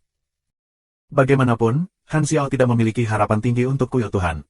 Tim itu selalu seperti ini, tidak berharap mendapat jasa dan hanya berharap tidak membuat kesalahan. Agar mereka lebih rajin. Tidak, kecuali babi bisa terbang. Untungnya, ada dinasti dan langit panjang, sehingga kuil Tuhan tidak menerima terlalu banyak komentar negatif. Bagaimanapun, itu sangat berbeda antara satu tim menyeret pertandingan dan ketiga tim melakukan hal yang sama. Setelah putaran pertama, papan peringkat adalah fokus dari banyak diskusi. Iblis adalah yang pertama, diikuti oleh dinasti, dan tempat ketiga ke tempat ke-6 adalah semua tim dari grup B, dan tim grup C berada di posisi yang lebih rendah. Pertarungan antara tim-tim kuat di grup C sangat intens, kebanyakan dari mereka menang dengan selisih kecil, sehingga mereka tidak mencetak banyak poin. Namun, ada yang kuat bahkan di antara tim yang lebih lemah, yaitu Tulips tim yang ditempatkan di tempat ke-7. Meskipun tempat mereka tampak agak rendah, lawan mereka adalah Tomahawk. Esports Swedia selalu kuat, dan Tomahawk adalah tim yang sangat kuat yang memiliki peluang untuk menjadi juara, namun Tulips dapat mengambil begitu banyak poin dari mereka. Agak menakutkan. Han Xiao mengingat liga musim pertama dalam kehidupan sebelumnya, lalu terpikir olehnya. Benar, juara musim pertama adalah Friends Tulips, kekuatan orang-orang ini luar biasa. Kombinasi kelas mereka, pemilihan peralatan, dan kolaborasi kemampuan hampir sempurna, dan taktik mereka mulus. Untuk Cina, hanya dinasti yang masuk 8 besar, dua tim lainnya bahkan tidak lolos ke final. Melihat ke bawah, skor dari tempat ke-8 ke tempat ke-17 adalah sama. Ini hanya babak pertama sehingga peringkatnya tidak terlalu penting. Setiap tim masih memiliki 11 pertandingan lagi, sehingga hasil akhirnya masih belum ditentukan. Popularitas singles juga tinggi, karena satu lawan satu selalu. Frenzied Sword nyaris tidak memenangkan pertandingan pertama, Raja Admiral juga menang, tetapi Snowflower kalah. Snowflower adalah pria yang feminin, dan para penggemarnya memanggilnya Sister Snow. Di antara semua kontestan dari Cina, dia adalah satu-satunya yang kalah, yang menyesal. Setelah menyelesaikan pertandingan, para pemain Tiongkok menemukan Han Xiao untuk memperbaiki pakaian mekanik mereka. Selama kompetisi, para pemain pro ini tidak menahan pengeluaran semua enas mereka untuk meningkatkan peralatan mekanik mereka. Han Xiao menerima permintaan itu dengan senyum, itu karena kerja keras pemain yang terus-menerus sehingga dia mengumpulkan hampir 800.000 enas. Itu bahkan cukup untuk membeli pesawat ruang angkasa. Tentu saja, dia pasti tidak akan membeli pesawat ruang angkasa. Mengapa dia membeli satu ketika dia bisa naik pesawat ruang angkasa orang lain? Kompetisi berlanjut. Tim Tiongkok tampil sangat baik. Meskipun mereka bertemu tim yang kuat dan menghadapi perkelahian yang sulit, mereka tetap menang pada akhirnya. Han Xiao menyaring peralatan yang dia jual kepada mereka. Meskipun armor NCO kelas kuat, itu tidak terkalahkan. Pemain semuanya berada di level maksimal 60 dan telah mengumpulkan peralatan terbaik di daerah mereka, jadi peralatan mereka juga tidak buruk. Mereka bahkan mungkin memiliki sesuatu yang tersembunyi di balik lengan baju mereka yang dapat membalikkan meja sepenuhnya pada saat-saat penting. Meskipun kekuatan mentah China ada di puncak, kompetisi itu sangat tidak terduga, dan ada banyak contoh yang lebih lemah yang menang melalui taktik. Han Xiao jelas tidak akan menjual peralatan inti lebih cepat dari jadwal, dia tidak akan menghancurkan rencana penjualannya demi membantu Cina mendapatkan hasil yang lebih baik. Dia bahkan belum mengetahui apa yang terjadi padanya di dunia ini, jadi dia tidak punya waktu untuk mengendalikan kompetisi para pemain. Selanjutnya, liga adalah peluang bisnis di matanya. Tujuan utamanya adalah untuk membiarkan para pemain menunjukkan seberapa bagus peralatan yang dia jual sehingga dia dapat memperluas pasar potensial. Selama hasilnya tidak terlalu buruk, itu sudah cukup baginya. Setelah beberapa pertempuran, semua tim memiliki pemahaman yang lebih jelas tentang tim lain dan telah merancang taktik khusus, Cina tidak terkecuali. Titik terkuat dari tim Cina berasal dari pakaian mekanik dan senjata dari Black Star. Selama mereka bisa mengatasinya, ancaman mereka akan berkurang drastis. Oleh karena itu, beberapa lawan berikutnya yang bertemu dengan Cina mengubah kombinasi kelas mereka, menambahkan psikis. Pada tahap-tahap awal, kelas psikis bukan salah satu dari tetapi musuh terbesar kelas mekanik. Tidak hanya mereka bisa mengendalikan benda, tetapi serangan psikis mereka benar-benar mengabaikan baju besi fisik. Untuk kelas mage, resistensi psikologis mereka tinggi, sehingga mereka setidaknya bisa memblokirnya sampai batas tertentu. Kelas pugilis dapat mengurangi durasi efek negatif, dan kelas expert terdiri dari orang-orang yang sangat beruntung, sehingga tidak bisa dianggap sebagai contoh. Oleh karena itu, kelas mekanik adalah satu-satunya yang tersisa yang ditargetkan olehnya. Mekanik bergantung pada mesin untuk bertarung, jadi mereka biasanya lemah. Paranormal kebetulan bisa memberikan kerusakan langsung kepada pengguna melalui pelindung fisik. Selain itu, ada banyak metode pengendalian pikiran, seperti ilusi, kebingungan, ketakutan, dan banyak debuff lainnya. Selanjutnya, jangkauan serangan mereka sangat panjang, dan serangan itu mengabaikan medan. Tingkat minimal keterampilan yang diperlukan untuk bermain kelas ini hanya sedikit lebih banyak daripada pugilis. Ketika dihadapkan dengan taktik khusus seperti itu, kekhasan tim Cina ditunjukkan. Meskipun mereka mengenakan baju besi, mereka adalah pugilis dan espers. Meskipun paranormal mengurangi efek baju besi dan menyeret mereka turun dari tempat teratas, kekuatan tim Cina masih tingkat atas. Lawan masih harus menghadapi sekelompok pemain pro tingkat atas.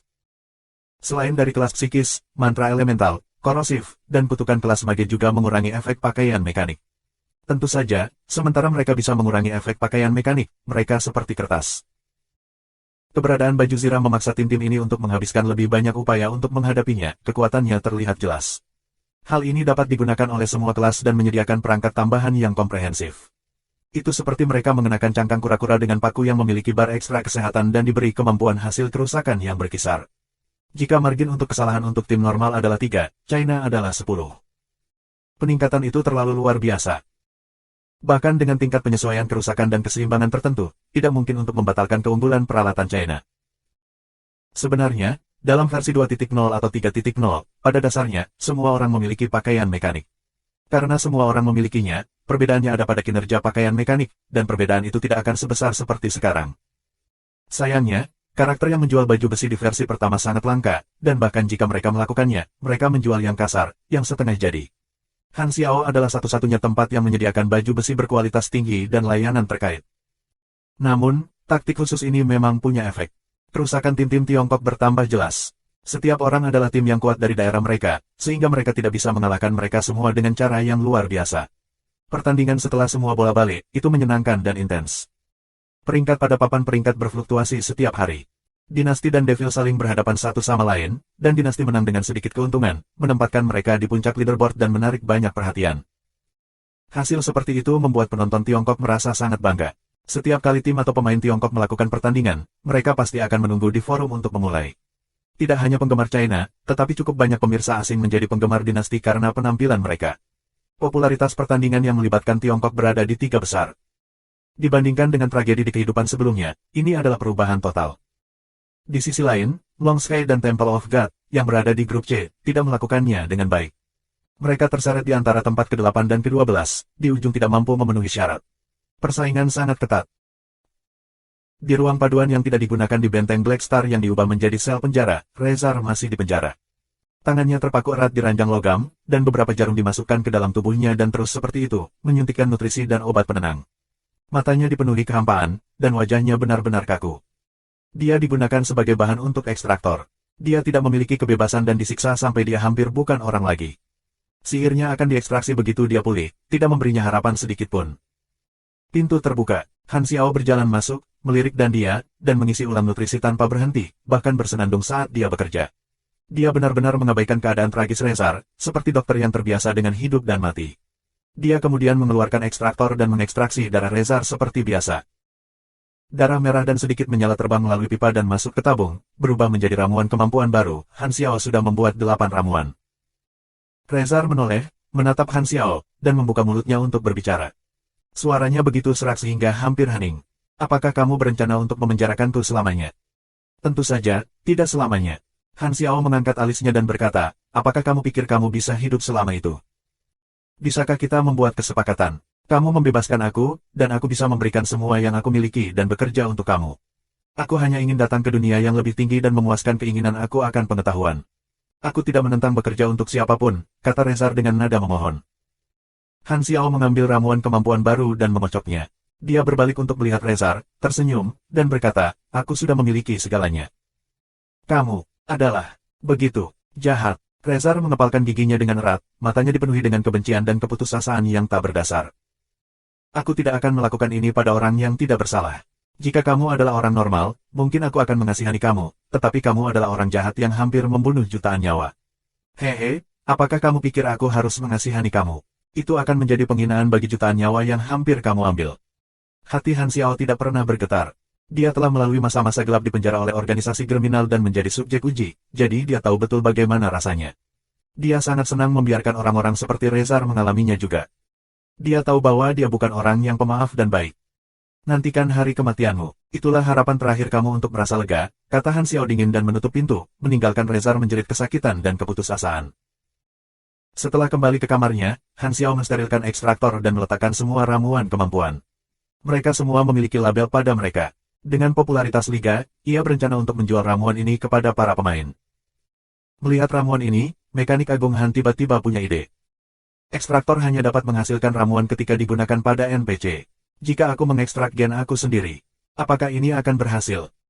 Han Xiao tertarik. Dia mencuci ekstraktor lagi dan menekannya di lengannya. Dia mengubah outputnya ke level terendah. Garis bawah garis bawah garis bawah. Kamu menggunakan Super Jin Ekstraktor, versi uji pada diri kamu sendiri. Garis bawah garis bawah garis bawah garis bawah. Rasa lemah muncul dan menembus tubuhnya secara instan. Han Xiao mengangkat alisnya dan tidak berhenti sampai seluruh tabung terisi. Garis bawah garis bawah garis bawah. Kamu telah menerima ability ramuan X1. Garis bawah garis bawah garis bawah. Berhasil. Mata Han Xiao berbinar. Dia kemudian melihat antarmuka karakternya. Dia telah menerima debuff lemah selama 12 jam, mengurangi semua atributnya hingga 30%. Dia merasa sedikit tidak berdaya dan lamban. Dia tidak keberatan. Dia sedang beristirahat di Jubilee Hub, jadi tidak akan ada pertempuran untuk periode ini. Jadi, menjadi lemah untuk waktu yang singkat bukanlah masalah. Apa pengaruh ramuan kemampuan aku? Han Xiao sangat ingin tahu. Terlalu banyak membuang-buang waktu jika aku meminumnya sendiri. Aku memiliki pelanggan yang sudah jadi. Sebuah cahaya redup melintas. Frenzied Sword, yang baru saja menyelesaikan pertandingannya untuk hari itu, muncul di aula benteng. Dia sangat kesal. Kehilangan lagi. Los Angel terlalu mantap, aku benar-benar tidak bisa mengalahkannya. Peringkat aku turun satu lagi. Lawan berikutnya adalah Key of Solomon dari Key Club, seorang pria yang sangat kuat. Jika aku kalah lagi, akan sangat mustahil bagi aku untuk lolos. Petik 2. Sword Frenzied menggelengkan kepalanya dengan khawatir. Lebih dari setengah pertandingan selesai, dan situasi mulai menjadi lebih jelas. Dalam pertandingan tim, Dinasti telah mengamankan satu posisi kualifikasi, Langit Panjang dan Kuil Tuhan masih bergerak di sekitar tempat ke-8. Jika mereka kalah dalam pertandingan tertentu atau tidak mencetak cukup poin, mereka akan langsung tertinggal. Dengan lingkungan yang keras di grup C, mengejar ketinggalan sesudahnya sangat sulit. Namun, pertandingan tim tidak ada hubungannya dengan Frenzied Sword. Penampilannya di singles tidak terlalu besar tetapi tidak terlalu buruk. Dia peringkat di tengah sekitar tempat 17-18. Persentase kemenangannya sekitar 50%, tetapi setiap kemenangan adalah yang sulit. Dia mulai merasakan kekurangan seorang mekanik pugilis. Meskipun kelas mekanikal pugilis dapat bertarung dan mendapatkan pukulan, mampu melakukan serangan jarak dekat dan jarak jauh, dan cukup bulat, ia tidak memiliki kekuatan yang unik. Meskipun keterampilannya sangat tinggi, masih ada jarak yang cukup antara tingkat keterampilannya dan tingkat keterampilan tingkat atas. Para maniak di Jomblo ini semuanya memiliki taktik khusus atau bahkan taktik sendiri. Mereka pandai menyeret lawan mereka ke tempo mereka sendiri. Frenzied Sword menyadari bahwa jika seorang mekanik pugilis seperti dia ingin mengejar, satu-satunya metode adalah bergantung pada senjata mekanik yang lebih kuat atau lebih unik. Namun, kekurangan dari kelas mekanikal pugilis bukanlah karena tingkat keterampilan pribadi. Kelas mekanik tidak cocok dengan versi pertama dengan sangat baik. Lagi pula, setiap versi memiliki legenda sendiri. Untuk menebus kekurangan seorang pugilis mekanis, seseorang harus bergantung pada mesin yang lebih kuat dan peningkatan level yang lebih tinggi di versi selanjutnya. Dalam semua versi, kelas mekanikal pugilis dianggap sebagai kelas yang menyenangkan, berpengetahuan luas, dan bukan kelas yang buruk. Itu bisa dimainkan sebagai tangki utama atau sumber kerusakan, dan kurva pengembangannya halus, tidak seperti kelas mekanik. Sudah sangat jarang Frenzied Sword telah mencapai begitu banyak. Selain keahliannya, alasan utamanya adalah peralatan mekaniknya yang berkualitas tinggi dari Han Xiao. Jika dia tidak bertemu Black Phantom saat itu, dia mungkin akan berada di kompetisi daerah dan tidak akan pernah berhasil mencapai panggung internasional. Dari semua pemain yang mengikuti Han Xiao, Frenzied Sword adalah pendukung paling kuat. Bukan hanya karena dia telah menerima bantuan paling banyak tetapi juga karena dia benar-benar menyukai karakter Han Xiao setelah menghabiskan begitu banyak waktu bersama. Kadang-kadang, dia bahkan merasa seolah-olah Han Xiao adalah orang yang nyata. Meskipun semua NPC di galaksi terasa seperti orang sungguhan, Han Xiao memberinya perasaan yang unik. Mungkin itu karena Han Xiao adalah karakter penting pertama yang dia temui. Setelah mendapatkan kembali fokusnya, Frenzied Sword memutuskan untuk menemukan Han Xiao untuk memperbaiki peralatannya dan menambahkan beberapa senjata baru untuk pertandingan berikutnya, berharap dapat meningkatkan peluangnya untuk menang. Saat dia hendak menuju ke Han Xiao datang ke aula. Frenzied Sword segera mendekat dan menyatakan keinginannya untuk memperbaiki. Antarmuka toko muncul di depan matanya. Dia dengan cepat menelusuri melalui itu. Tiba-tiba, dia melihat beberapa item baru di bagian bawah. Ramuan kemampuan. Belum pernah melihat ini sebelumnya. Apakah ini baru? Frenzied Sword terkejut. Han Xiao menempatkan ramuan kemampuan ke dalam toko. Ada jumlah terbatas, jadi dia membuat harganya sangat tinggi. Pengantar efeknya adalah bahwa mereka memberikan satu kemampuan karakter lain untuk waktu yang singkat. Sumber ramuan kemampuan ditulis, dan ramuan yang dibuat Han Xiao dari gennya sendiri ada di dalamnya, yang ditemukan dengan sangat cepat oleh Frenzied Sword. Hanya satu ramuan kemampuan dari Black Star. Apa pengaruhnya? Petik 2. Harga ramuan semuanya 2000 enas, tidak murah sama sekali, atau itu cukup mahal. Seseorang hanya akan tahu efeknya setelah menggunakannya. Efek dari kartu pemanggilan karakter sementara pasti akan menjadi salah satu kemampuan orang dari mana ia berasal. Kemampuan yang diberikan adalah acak. Sword Frenzied belum membuat keputusan pembelian. Pada saat ini, Dinasti, Kuil Dewa, dan tim-tim pesaing lainnya mendekat juga. Mereka memperhatikan produk baru, Ability Potion, juga. Untuk sementara memberikan kemampuan orang lain. Ini terlihat seperti ramuan buff. Mengapa begitu mahal? Apakah efeknya sangat kuat? Petik 2. Untuk meningkatkan kekuatan mereka, tim-tim ini tidak menahan pengeluaran. Hao Tian segera membeli ramuan kemampuan dari Rezar. Setelah meminumnya, pemberitahuan kartu pemanggilan karakter sementara muncul. Efeknya meningkatkan kerusakan serangan sihir sebesar 77%, dia cukup kaget dengan itu. Sayangnya, aku bukan seorang mage, atau peningkatan ini akan cukup kuat. Ini dapat digunakan pada saat-saat penting dalam pertarungan tim atau untuk membunuh lawan yang lebih lemah dalam waktu singkat. Itu bisa membalikkan meja jika digunakan dengan benar. Petik 2. Ini bukan pertama kalinya para pemain berhubungan dengan karakter Summon Cards. Kartu panggil karakter dapat meningkatkan kekuatan seseorang dan sangat praktis. Biasanya, hanya misi khusus yang diberikan hal-hal seperti itu, sehingga mereka tidak sering muncul. Mereka tidak mengharapkan Han Xiao untuk menjual kartu panggil karakter. Meskipun ini bersifat sementara, ini adalah pertama kalinya mereka melihatnya. Mereka terkejut dan gembira. Mata Frenzied Sword berbinar, dan dia buru-buru membeli satu-satunya ramuan kemampuan bintang hitam. Dia adalah seorang mekanik, dan begitu pula Black Star. Dengan demikian, kemampuan itu pasti akan cocok untuknya. Tidak peduli tentang tim lain menyambar sisa ramuan kemampuan, Frenzied Sword berjalan ke samping dan minum ramuan Han Xiao dengan hati-hati. Pemberitahuan muncul di antar muka. Garis bawah garis bawah garis bawah. Kamu telah menerima kartu pemanggilan karakter, Han Xiao, sementara. Kartu pemanggilan karakter, Han Xiao, sementara kedatangan bintang hitam. Tingkatkan afinitas mesin kamu sebesar 247%. Durasi, 3 menit. Penggunaan, 0/1. Garis bawah garis bawah. Frenzied Sword langsung membuka matanya lebar-lebar. Syok tersangkut di wajahnya. Dia tidak bisa membantu tetapi menggosok matanya, takut dia telah membaca angka yang salah. 2. Peningkatan 5,5 kali. Sword Frenzied hampir tidak bisa mempercayainya. Mesin aku Affinity hampir setengah dari jumlah ini bahkan setelah menggunakan semua kemampuan aku yang meningkat. Atribut Black Star terlalu kuat. Seberapa kuat dia? Petik 2. Terkalahkan, bahkan tidak cukup untuk menggambarkan ini. Peningkatan itu hampir seperti bug. Menggunakan kartu pemanggilan karakter ini di level ini, bahkan seekor babi bisa mengalahkan lawan. Han Xiao memiliki banyak kemampuan, dan kartu pemanggilan karakter ini memberi pengguna mesin afinitasnya. Ini tidak dianggap sebagai kemampuan tetapi atribut dasar Han Xiao, sehingga efeknya menjadi penggemar. Tanpa menggunakan kemampuan apapun, Han Xiao memiliki 247% afinitas mesin dari bakat dan kemampuan pasifnya. Ketika kemampuan digunakan, jumlah ini akan meningkat 100% hingga 200%. Ini adalah efek paling sederhana tetapi juga yang terkuat. Itu karena mesin Affinity adalah atribut inti dari kelas mekanik, secara langsung memengaruhi kekuatan seseorang. Ketika tingkat kelas mekanik terus meningkat, Affinity mesin akan terus meningkat juga. Namun, efek kartu pemanggilan karakter sementara adalah peningkatan tambahan. Karenanya, ini seperti memberi pengguna atribut yang akan ia miliki lusinan level nanti. Dan lusinan level lebih tinggi. Kebetulan adalah level di mana kelas mekanik mulai menjadi kuat. Untungnya, kartu pemanggilan karakter sementara hanya bisa digunakan sekali dan sangat jarang. Jika itu kemampuan tetap, itu akan membuat pemainnya tak terkalahkan. Melihat bahwa Frenzied Sword bernafas dalam kegembiraan, Han Xiao menyentuh dagunya, sangat ingin tahu. Manakah dari kemampuan aku yang diperoleh anak ini agar dia bersemangat? Frenzied Sword, tempat ketiga di planet Aquamarine Singles, kelas pugilis mekanis, yang dikenal sebagai pugilis mekanis terkuat di Cina. Di markas Club Ki di planet Winterfrost, Kiok Solomon dengan santai melihat-lihat informasi lawan berikutnya di Singles. Dia mencibir dan berkata dengan bangga dan percaya diri, sepertinya tidak ada yang perlu dikhawatirkan. Apakah kamu berencana untuk menggunakan gerbang holding? Seorang anggota lama, staf terkutuk, bertanya. Kamu terlalu banyak berpikir, tidak perlu menggunakan kartu truf aku untuk mengalahkan lawan berikutnya.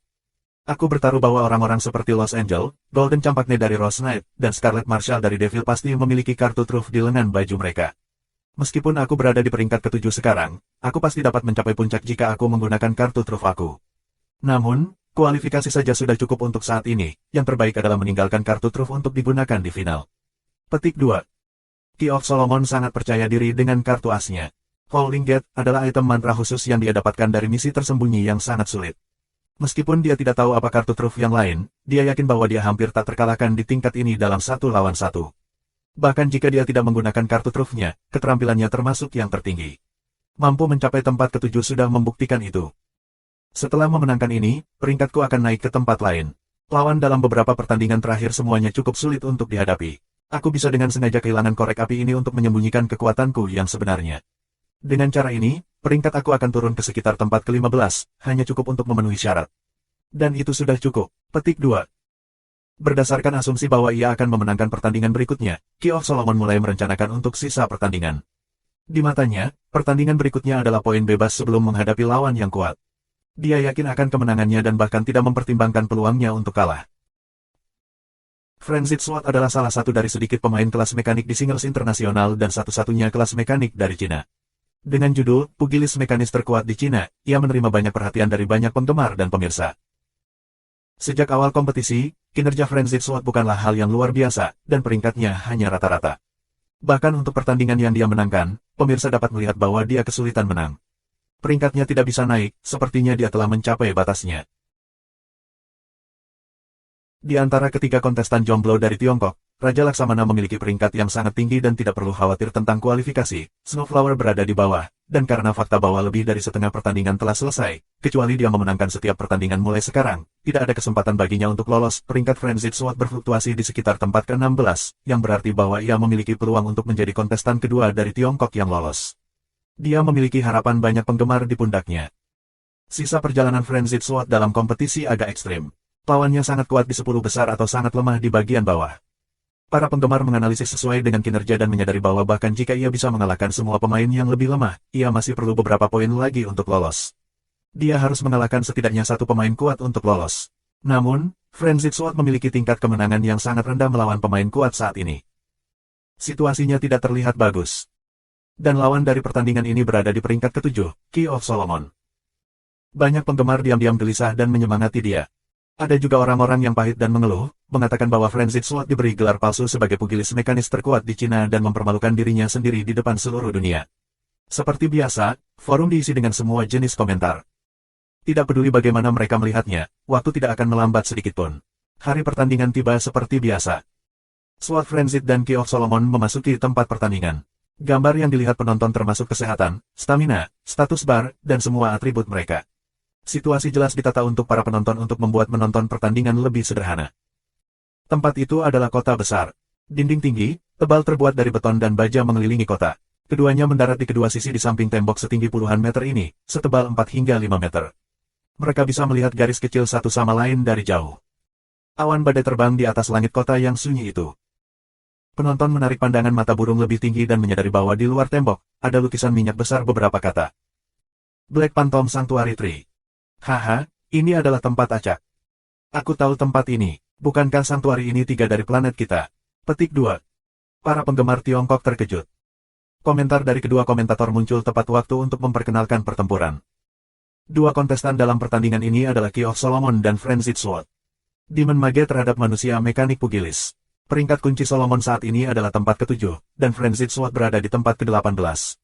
Estimasi tingkat kemenangan adalah 57% hingga 43% mendukung Key of Solomon.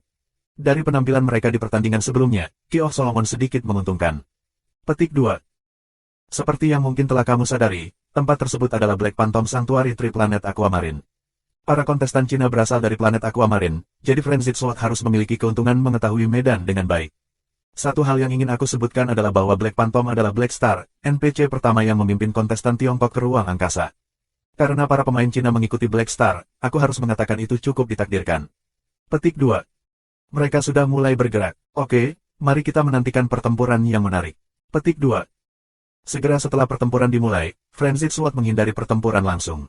Sebuah kabel baja keluar dari pelindung pinggangnya dan terhubung ke sebuah rumah di bawah dinding. Dengan suara kabel baja yang ditarik, dia ditarik ke bawah dan dipindahkan dari dinding.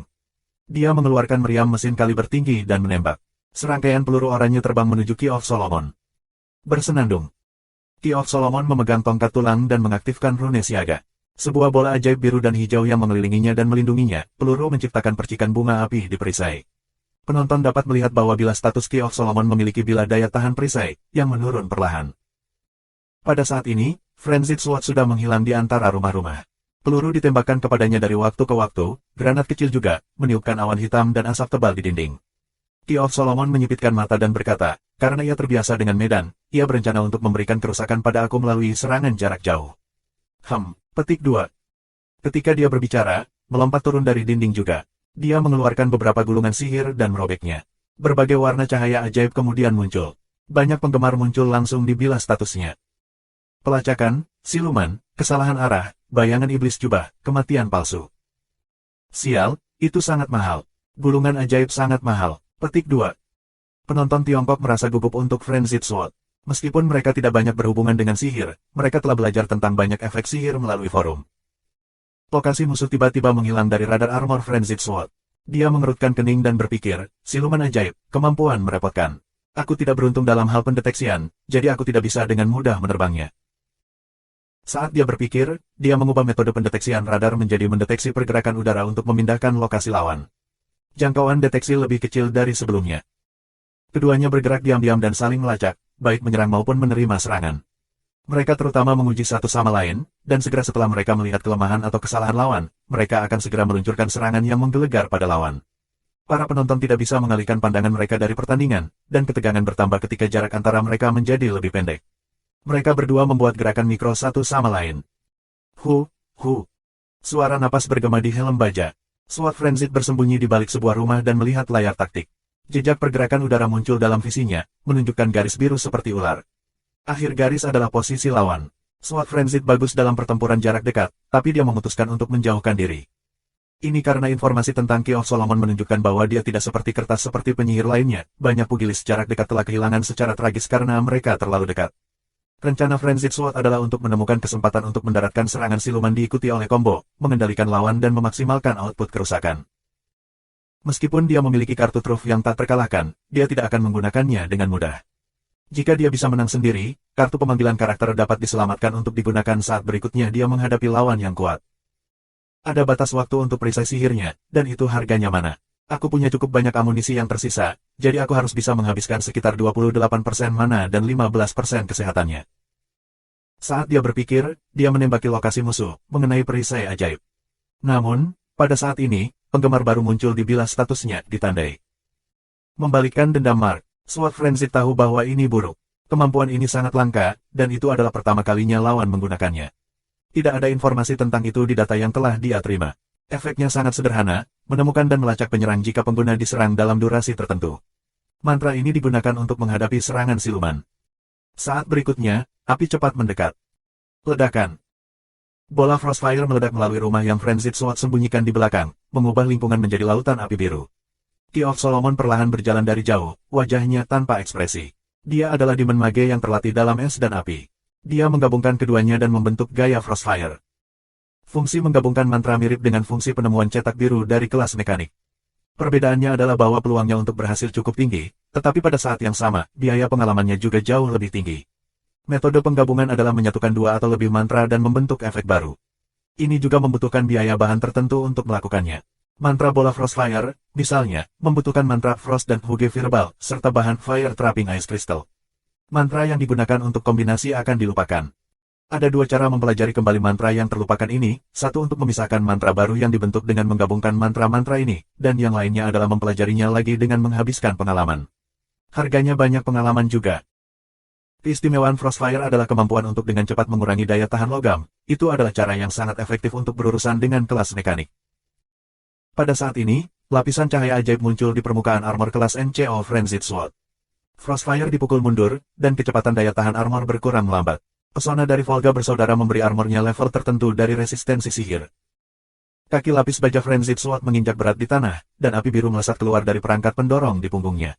Dia maju seperti badak. Sebuah perisai paduan lipat besar terlontar dari baju zirah lengan kirinya, cukup besar untuk menutupi seluruh tubuhnya. Tangan kanannya mengeluarkan batang logam pendek dari pinggangnya. Batang logam secara otomatis memanjang dan berubah menjadi tombak panjang dan tipis. Dia memasuki mode jarak dekat langsung. Perisai paduan menabrak perisai ajaib dengan kekuatan yang begitu besar sehingga membuat Key of Solomon mundur 2 langkah. Kali ini, Frenzied Sword melihat celah dan menusuk dengan tombaknya, menembus ke perisai ajaib. Peluru peledak terkonsentrasi meluncur ke dalam ruang tembak. Detik berikutnya, ledakan kekerasan dilepaskan dari ujung tombak, meledak dari dalam perisai ajaib. Ledakan. Asap hitam menyebar. Serangan yang indah. Seorang komentator memuji. Taktik pugilis mekanis sangat fleksibel, Frenzied Sword mengganti senjatanya lagi. Ngomong-ngomong, dia belum menggunakan senjata yang sama di semua pertandingan jomblo. Petik 2. Tunggu, kerugian kesehatan sangat kecil. Itu sepertinya tidak mengenai sepenuhnya. Petik 2. Dalam asap hitam, Key of Solomon telah menghilang, digantikan oleh batu yang sudah berubah menjadi abu, sementara dia muncul lebih dari 15 meter di belakang Frenzied Sword, tidak menerima banyak kerusakan. Dia menggunakan objek swap mantra pada dirinya dalam keadaan darurat. Cooldown dari kemampuan ini sangat panjang, 5 menit. Tampaknya, Key of Solomon sangat berhati-hati menjaga kesehatannya. Itu benar, lagi pula, Frenzied Sword mengenakan baju mekanik, jadi kesehatannya hampir 1,7 kali Key of Solomon. Petik 2. Setelah fase diam-diam pertandingan berakhir, mereka berdua memasuki medan perang. Frenzied Sword terus-menerus menusuk Key of Solomon dalam jarak dekat, dan Key of Solomon melemparkan Frostfire dari jauh. Itu adalah pertempuran bola balik dan menarik. Mereka tampak setara, tetapi status bar menunjukkan bahwa Frenzied Sword berada pada posisi yang kurang menguntungkan dan kehilangan kesehatan lebih cepat daripada Key of Solomon. Pertempuran antara dua pemain pro jelas bukan hanya diam dan saling menyerang, mereka berdua menggunakan kemampuan menghindar yang sangat halus. Jelas, keterampilan Key of Solomon lebih tinggi. Namun, sepertinya Frenzied Sword lebih unggul. Dengan armornya, kesehatannya terlalu tinggi, dan dia akan bisa menang bahkan dengan bertukar pukulan. Tetapi komentator itu tidak optimis. Frenzied Sword memiliki 80% kesehatan dan 66% ketahanan armor tersisa, Key of Solomon memiliki 73% kesehatan, 31% perisai sihir, dan 68% mana yang tersisa. Situasi ini sebenarnya sangat tidak menguntungkan bagi Frenzied Sword. Meskipun dia memiliki banyak kesehatan, jika daya tahan zirahnya habis, dia akan kehilangan setidaknya setengah dari kekuatannya. Dia hanya memiliki satu set baju besi, tapi lawannya bisa membuat perisai sihir baru selama dia memiliki mana. Petik 2. Ledakan. Frostfire meledak, kali ini dengan efek memukul mundur. Sword Frenzied terpaksa mundur beberapa langkah. Key of Solomon mundur juga, matanya berbinar saat dia berpikir, bukan pertarungan yang buruk. Aku meremehkannya sedikit, tetapi itu tidak akan mempengaruhi hasilnya. Key of Solomon mengambil kesempatan dan mulai bergumam dalam bahasa iblis yang aneh, seperti bisikan yang dalam. Matanya mulai terbakar seperti nyala api biru yang tak terhitung menyembur di antara sisiknya, dan tubuhnya tiba-tiba menjadi lebih tinggi dan lebih besar. Dia berubah menjadi iblis yang ditutupi api biru, dan buff baru muncul di bilah statusnya. Di mentalan, True Name merilis panggung dasar. Semua atribut meningkat sebesar 13%. Durasi 10 menit. Kesehatan dan mana pulih sebesar 30%. Semua penggemar dihapus, termasuk penggemar positif. Dia menarik napas dalam-dalam. Api di sekelilingnya berubah menjadi arus nyala dan ditelan olehnya. Dia menerima kesehatan tambahan 20%, dan kesehatannya sekarang 120%. Ini adalah Flame Excitement. Itu muncul, kata komentator dengan gembira, kemampuan bakat Demon Rache dengan cooldown 3 hari. Dalam semua balapan reguler di planet pemula, bakat dari Demon Rache adalah yang paling cocok untuk pertempuran nyata. Mereka terlahir dengan kemampuan meningkatkan diri yang sangat kuat. Petik 2. Ledakan. Situasi berubah secara sepihak. Frostfire meledak dengan hebat, dan Frenzied Sword dikalahkan oleh badai serangan. Kekuatan mantra lawan sangat ditingkatkan, dan kesehatannya pulih di atas maksimum, yang berarti bahwa kesehatan dan daya tahan yang hilang sia-sia. Key of Solomon melanjutkan combo mantranya dengan tenang, tidak memberikan peluang.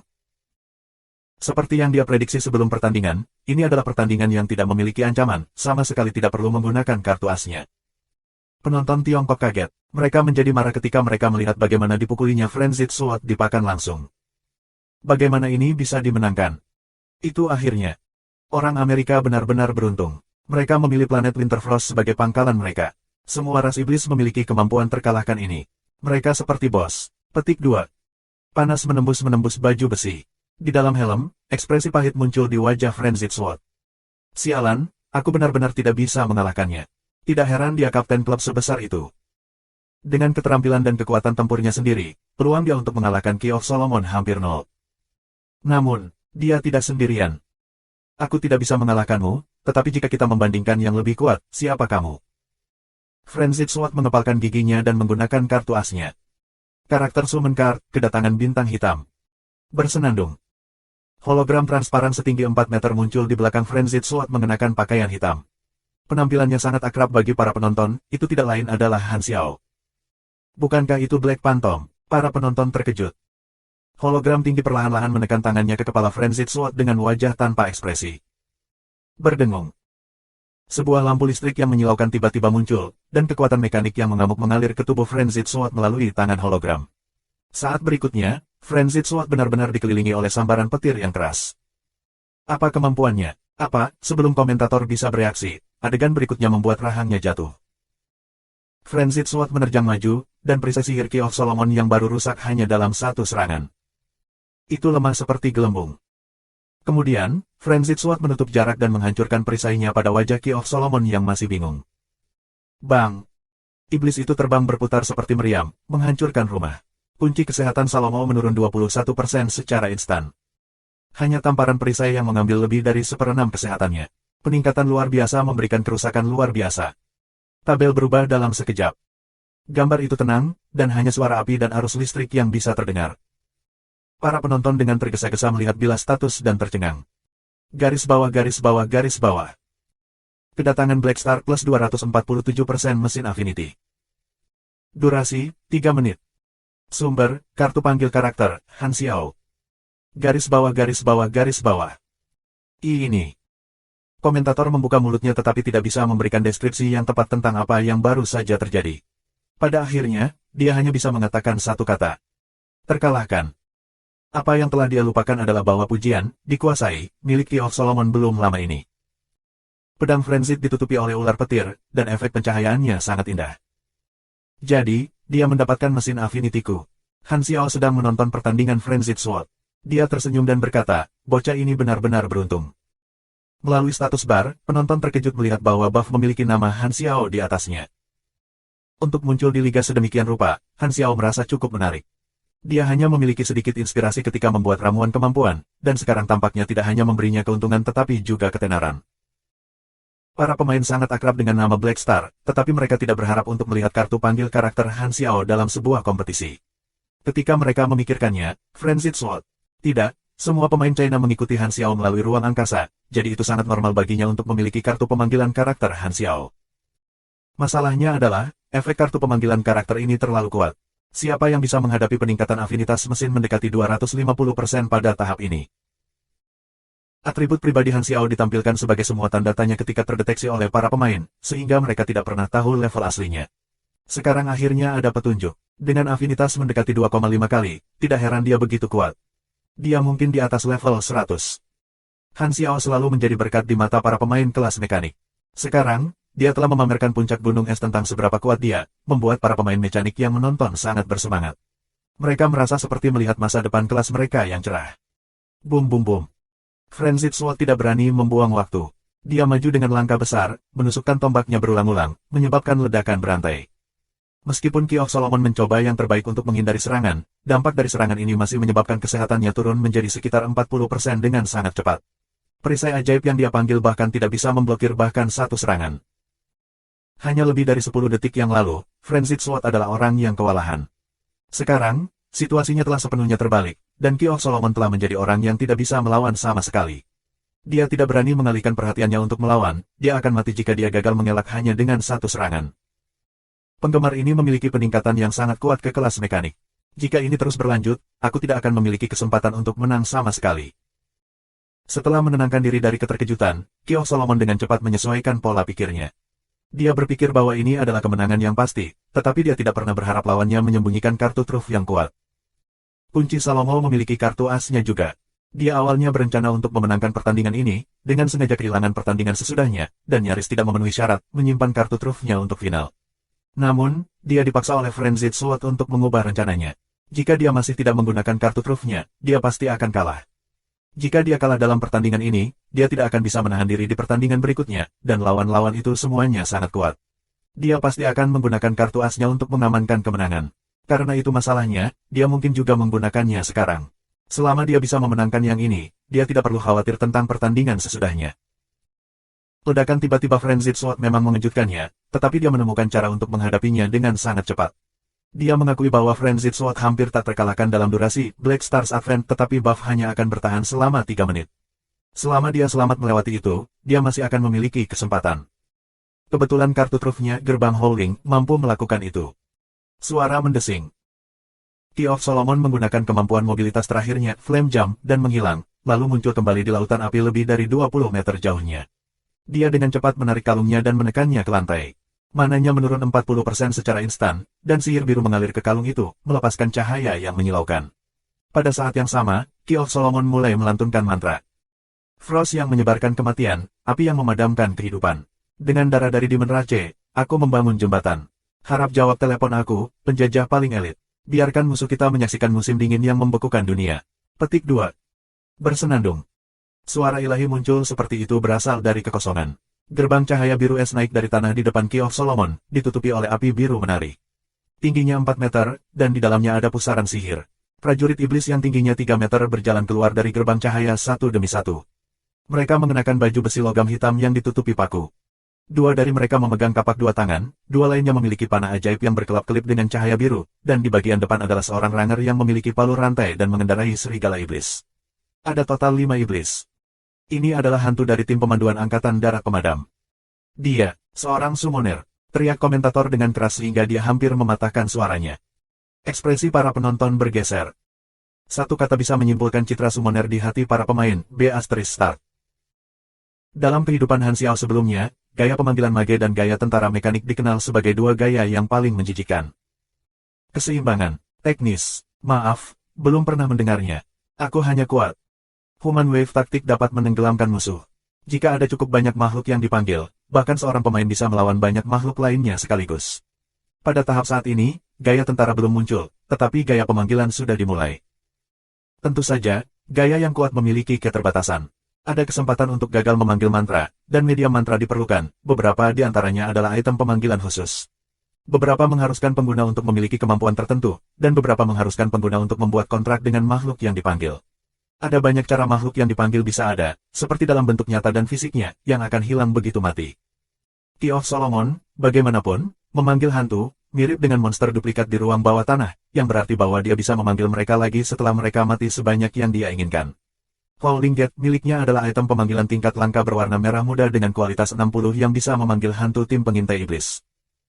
Pengintai iblis adalah spesialisasi dari Extinguished Army. Howling Gate adalah misi tantangan tunggal. Itu sangat sulit dan dimaksudkan untuk diselesaikan oleh pemain di atas level 60, tetapi klub kita telah menggunakan kekuatan tim mereka untuk membantu Key of Solomon mendapatkan item berwarna merah muda ini. Atribut dari 5 pengintai iblis ini muncul di status bar, 2500 kesehatan, serangan 134-197, 40 pertahanan. Pada tahap ini, gaya pemanggilan jauh dari lengkap. Summoner biasa hanya bisa memanggil serigala hutan, ular berbisa, dan makhluk kecil lainnya, yang bahkan tidak memiliki sepertiga atribut dari pengintai iblis. Namun, dia bisa memanggil 5 pengintai iblis bersama. Apa artinya itu? Pemain pugilis level 60 memiliki sekitar 3.000 hingga 4.000 kesehatan. Kelima pengintai iblis ini memiliki kesehatan total sekitar 3 pugilis, dan kerusakan mereka juga tinggi. Kerusakan teoritis yang bisa mereka hadapi paling banyak dalam satu putaran fokus hampir mendekati 1000. Ini adalah keyakinan Key of Solomon akan kedekatan yang tak terkalahkan dalam duel. Bukan hanya karena dia adalah seorang Demon Mage Frostfire Style, tetapi juga karena dia bisa berubah menjadi Summoning Style kapan saja. Penonton masih kagum dengan betapa kuatnya Advent Black Star, dan situasinya telah berubah lagi, mengejutkan semua orang. Kudus, dia memanggil sekelompok monster elit. Itu hampir sama dengan bos. Petik 2. Sangat. Kunci Salomo membuat Ranger dan 2 iblis kapak mengelilingi Frenzied Sword, sementara 2 pemanah berdiri di sampingnya dan menyerang dari jarak jauh. Dia tidak memiliki banyak kesehatan yang tersisa, dan dia takut kerusakan Frenzied Sword, jadi dia bersembunyi di balik pemanah. Wajah Frenzied Sword berubah muram. Dia mengangkat perisainya dan memegang pedangnya, maju dengan langkah besar. Armor logam sangat bertabrakan dengan 3 iblis, membuat dentang keras. Dampaknya menciptakan gelombang kejut di udara, dan para pemain bisa merasakan guncangan gambar. Ledakan, Pak. Kemudian, asap tebal dan percikan listrik ledakan dilepaskan dari ujung tombak. Frenzied Sword menebas secara horizontal, mengenai ketiga iblis itu secara bersamaan. Penonton dapat melihat bahwa kesehatan dari 3 pengintai iblis menurun seperempat secara instan. Dengan peningkatan dari bintang hitam Advent, kerusakan Frenzied Sword sangat mengerikan. Tidak hanya itu, kekuatan pertahanan zirahnya juga meningkat, jadi dia tidak takut dikepung. Hanya 3 menit, kunci Salomo frustrasi. Di matanya, penampilan pertama gerbang Howling harus menghasilkan kemenangan yang luar biasa. Namun, penggunaan pertamanya adalah untuk menunda musuh dan menutupi mundurnya. Memalukan. Saat mereka bertarung, jumlah orang yang menonton terus meningkat. Pertandingan ini dipenuhi dengan banyak tikungan dan belokan dan memiliki banyak bagian yang menarik, sehingga menarik semakin banyak pemirsa. Munculnya mantra pemanggilan membuat penonton berpikir bahwa situasinya akan berbalik sekali lagi, atau setidaknya mereka akan setara. Namun, adegan berikut masih merupakan penampilan solo Frenzied Sword. Dia menghancurkan sekelompok pengintai iblis sendirian, dan pemanggil yang seharusnya menghancurkan lawan masih dipukuli oleh Frenzied Sword. Kelas Summoner adalah kelas yang sangat kuat. Meskipun Key of Solomon saat ini berada pada posisi yang sangat tidak menguntungkan, itu tidak mempengaruhi seberapa kuat Summoner itu. Castor menganalisis alasan mengapa Summoner begitu kuat, tetapi ketika dia melihat apa yang terjadi, dia merasa bahwa dia tidak terdengar meyakinkan pada semua. Namun, dia hanya bisa terus berbicara. Kamu tidak masuk akal. Banyak kontestan yang menonton permainan ini dengan sikap muram. Key of Solomon memiliki item pemanggilan yang sangat kuat. Tidak seperti kartu pemanggilan karakter yang digunakan sekali pakai Frenzied Sword, mantra pemanggilannya dapat digunakan secara terus-menerus. Orang ini adalah lawan yang sangat kuat, jadi rencana spesifik harus dirancang terlebih dahulu. Petik 2. Meskipun kontestan dari berbagai negara takut akan Key of Solomon, mereka tidak bisa tidak merasa beruntung. Untungnya, buff bintang hitam adalah kartu satu kali, atau tidak ada gunanya ikut serta dalam kompetisi. Key of Solomon merasa seperti itu adalah 3 menit terpanjang yang pernah dia alami. Para pengintai iblis yang memiliki harapan besar semuanya ditebas oleh Frenzied Sword. Dia melihat waktu itu, kurang dari 2 menit telah berlalu, dan status Frenzied Sword dapat bertahan setidaknya 30 detik lagi. Kunci Salomo, di sisi lain, tidak memiliki apapun di lengan bajunya. Para penonton senang melihat ini. Pria sejati 3 menit, sialan. Apa Advent Black Star, ini disebut Demon's Demolishing Spell. Petik 2. Pemanggil bisa dikalahkan, kamu seharusnya malu. Petik 2. Kunci Salomo, apa yang bisa aku lakukan? Aku juga putus asa. Petik 2. Ini seperti akun tingkat tinggi yang menghancurkan akun tingkat rendah. Omong-omong, Frenzied Sword memang bisa dianggap sebagai akun tingkat tinggi setelah mendapatkan begitu banyak mesin affinity tambahan. Petik 2. Hahaha, ini lucu sekali.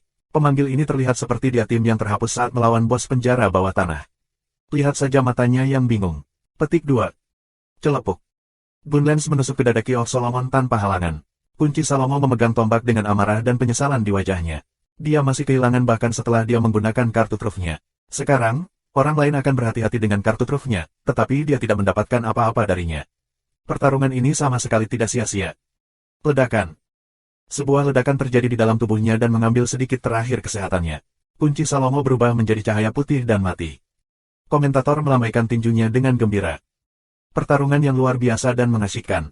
Selamat kepada Frenzied Sword atas kemenangan yang baru muncul. Petik 2.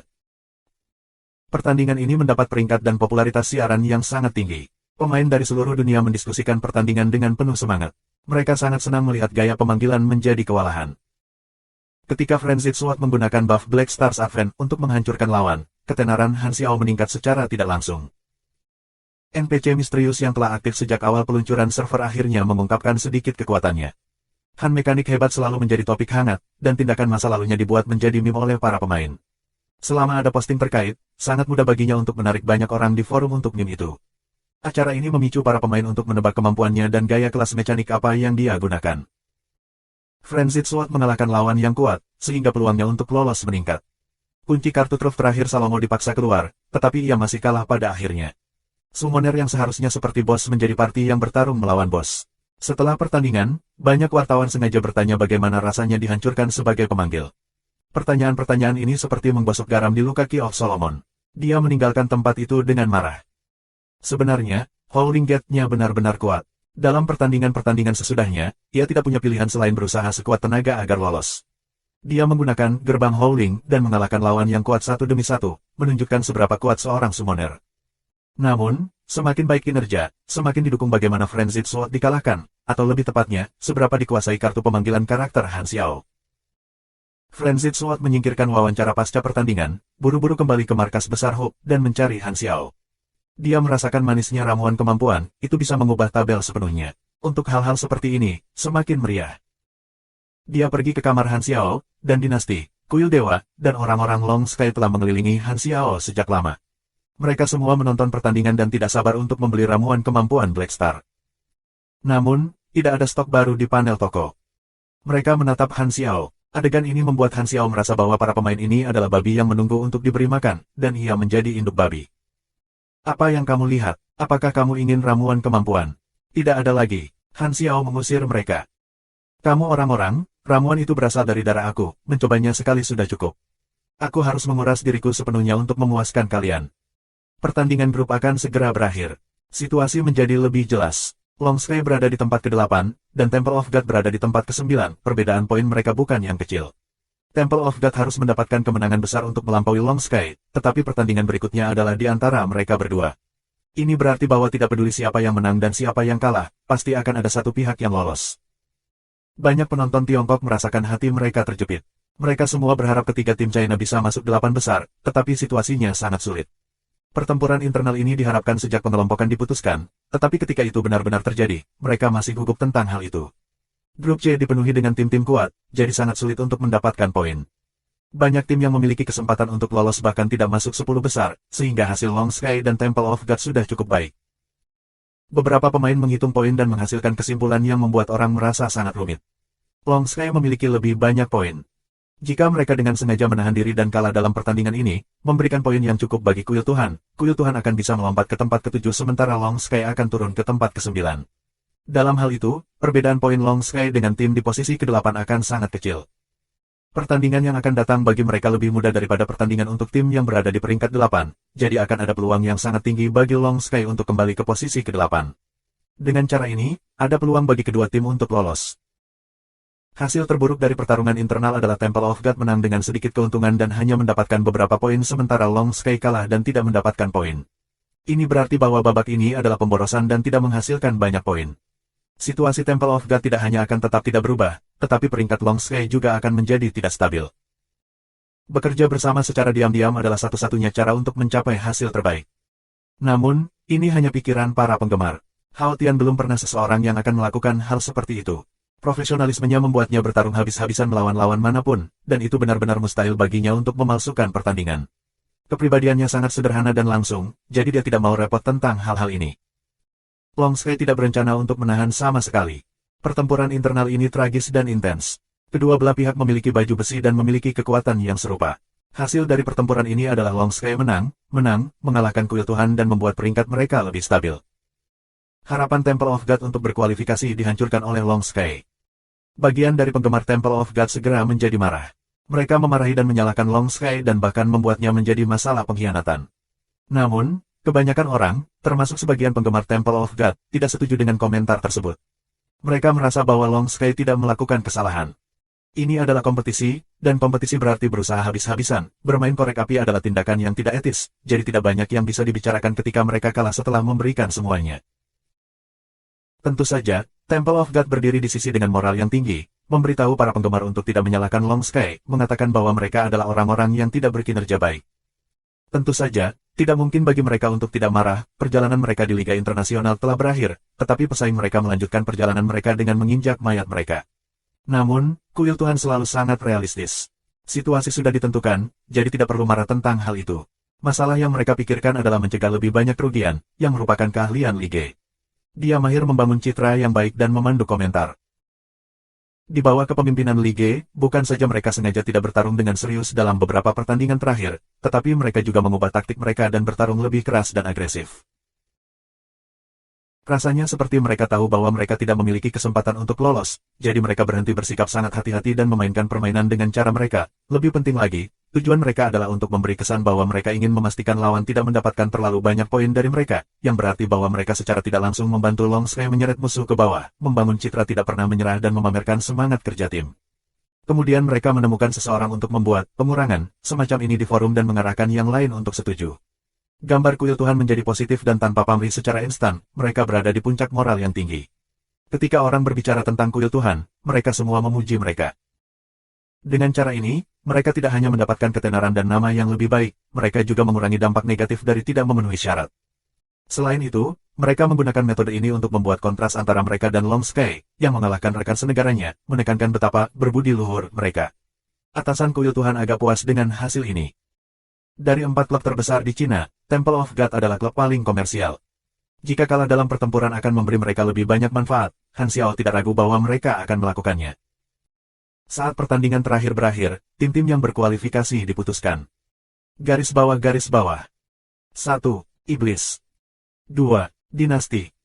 3. Hydra. 4. Kunci. 5. Tulip. 6. Tinju Kanguru. 7. Rose Knight. 8. Langit Panjang. Garis bawah garis bawah garis bawah. Dinasti memiliki performa terbaik di babak grup. Di sekitar tengah kompetisi, mereka melampaui iblis dan mengambil tempat pertama, tetapi dalam beberapa pertandingan terakhir, mereka menahan dengan sengaja dan jatuh ke tempat kedua. Ini karena pertarungan di putaran final ditentukan berdasarkan peringkat babak grup. Jika dinasti berada di peringkat pertama, lawan mereka adalah Long Sky, yang berada di peringkat 8, yang tidak akan bagus. Karena itu, setelah berdiskusi secara internal, dinasti memutuskan untuk menjatuhkan satu tempat. Namun, semua orang tahu bahwa jika dinasti ingin, mereka benar-benar bisa mempertahankan rekor tak terkalahkan mereka dan memasuki final tanpa kehilangan satu pertandingan pun. Peringkat ini benar-benar berbeda dari yang ada di memori Han Xiao. Keberadaan Han Xiao memiliki efek kupu-kupu dan mengubah situasi liga. Dia samar-samar ingat bahwa salah satu dari 8 besar dalam kehidupan sebelumnya adalah Kimchi Korea, tetapi Kimchi sekarang di bawah tempat ke-10 dan telah digantikan. Ada banyak tim kuat di 8 besar yang bersinar terang di setiap musim liga di kehidupan sebelumnya. Sedihnya, planet pemula mereka sangat jauh, jika tidak Han Xiao akan menarik pemain pro itu ke fraksinya. Kemampuan mereka untuk menyelesaikan misi sangat bisa diandalkan. Di 8 besar, hanya China dan Amerika yang memiliki 2 tim yang lolos. Dinasti adalah satu-satunya di 8 teratas dalam kehidupan sebelumnya, tetapi Long Sky sekarang memenuhi syarat juga. Di singles, Frenzied Sword memenuhi syarat di tempat ke-15, dan Raja Admiral memenuhi syarat di tempat ke-6. Ada 2 pemain China yang lolos juga. Dengan tim yang kuat dan pemain yang sangat terampil dari berbagai bidang yang bersaing di panggung yang sama, mendapatkan hasil ini luar biasa. The Galaxy Times melakukan episode yang berfokus pada menganalisis kinerja tim yang memenuhi syarat, memprediksi situasi masa depan di final. Mereka sampai pada kesimpulan bahwa 3 tim memiliki potensi tertinggi untuk menjadi juara, Iblis, Dinasti, dan Kunci. Dengan sistem pertandingan menjadi best of 5, setiap tim pasti akan menggunakan semua kartu truf mereka dan menargetkan lawan dengan cara apapun yang memungkinkan. Jadwal final dirilis. Babak pertama adalah Ki versus Tulips. Selama babak grup, Han Xiao tetap tinggal di Jubilee Hub dan untuk sementara menolak undangan kemitraan dari kelompok tentara bayaran lainnya, membiarkan timnya beristirahat. Dia tidak melakukan apa-apa, dia telah membangun lebih banyak mesin, membimbing Arosia, memerintahkan divisi Sunil untuk melakukan misi lain, dan membantu Herlus dalam pelatihan tempur. Sekarang setelah fase grup telah berakhir dan peringkatnya sesuai dengan harapannya, Han Xiao tidak lagi fokus pada detail kompetisi. Tidak peduli apa hasil yang didapat tim, itu tidak akan banyak berdampak padanya. Dia terus memperluas cakupan bisnis kelompok tentara bayaran. Kebetulan kepala pelayan dari Pulau Naga terapung, Jenny, mengirimnya misi penyediaan. Manajer logistik Haier telah meminta kumpulan sumber daya baru. Tim penjual berada di sebuah planet jajahan bodoran di sistem Gavin Star, jadi mereka meminta Han Xiao untuk mengawal barang-barang itu. Ames hampir tidak mengatur apa-apa sama sekali, Jenny selalu menjadi orang yang berurusan dengan semua hal. Dibandingkan dengan 3 individu lain di luar kelas A di Sateret Star Ring, Ames adalah yang paling riang dalam hal membuat pasukannya lebih kuat. 3 lainnya kurang lebih memiliki pasukan, sementara Ames hanya memiliki sekelompok penjaga. Grup Black Star Mercenary adalah satu-satunya kekuatan tempur eksternal di bawah komandonya, tetapi mereka sebenarnya hanya menjalankan tugas. Lagi pula, dibandingkan dengan armada-armada besar itu, kelompok tentara bayaran sedang sama tidak pentingnya dengan setitik debu. Perlindungan Floating Dragon tidak datang gratis, Black Star Mercenary Group-nya adalah tim lapangan Floating Dragon di atas kertas, jadi mereka sering harus melakukan beberapa misi tugas seperti mengawal persediaan, mengejar musuh, mengumpulkan intel, dan sebagainya. Itu mirip dengan misi harian faksi, itu tidak memiliki hadiah pengalaman yang tinggi dan terutama dimaksudkan untuk meningkatkan daya tarik faksi. Favorit faksi Han Xiao dengan Floating Dragon sudah mencapai 2100 poin, dan hubungan itu menjadi ramah. Han Xiao membawa yang lain dan pergi. Karena para pemain menggunakan Gathering Crystals untuk memasuki pertandingan, mereka tidak terbatas pada satu lokasi, jadi mereka bertindak bersama dengan Han Xiao. Meskipun kompetisi itu penting, mengikuti Han Xiao juga penting, atau tidak akan ada yang memperbaiki armor mereka.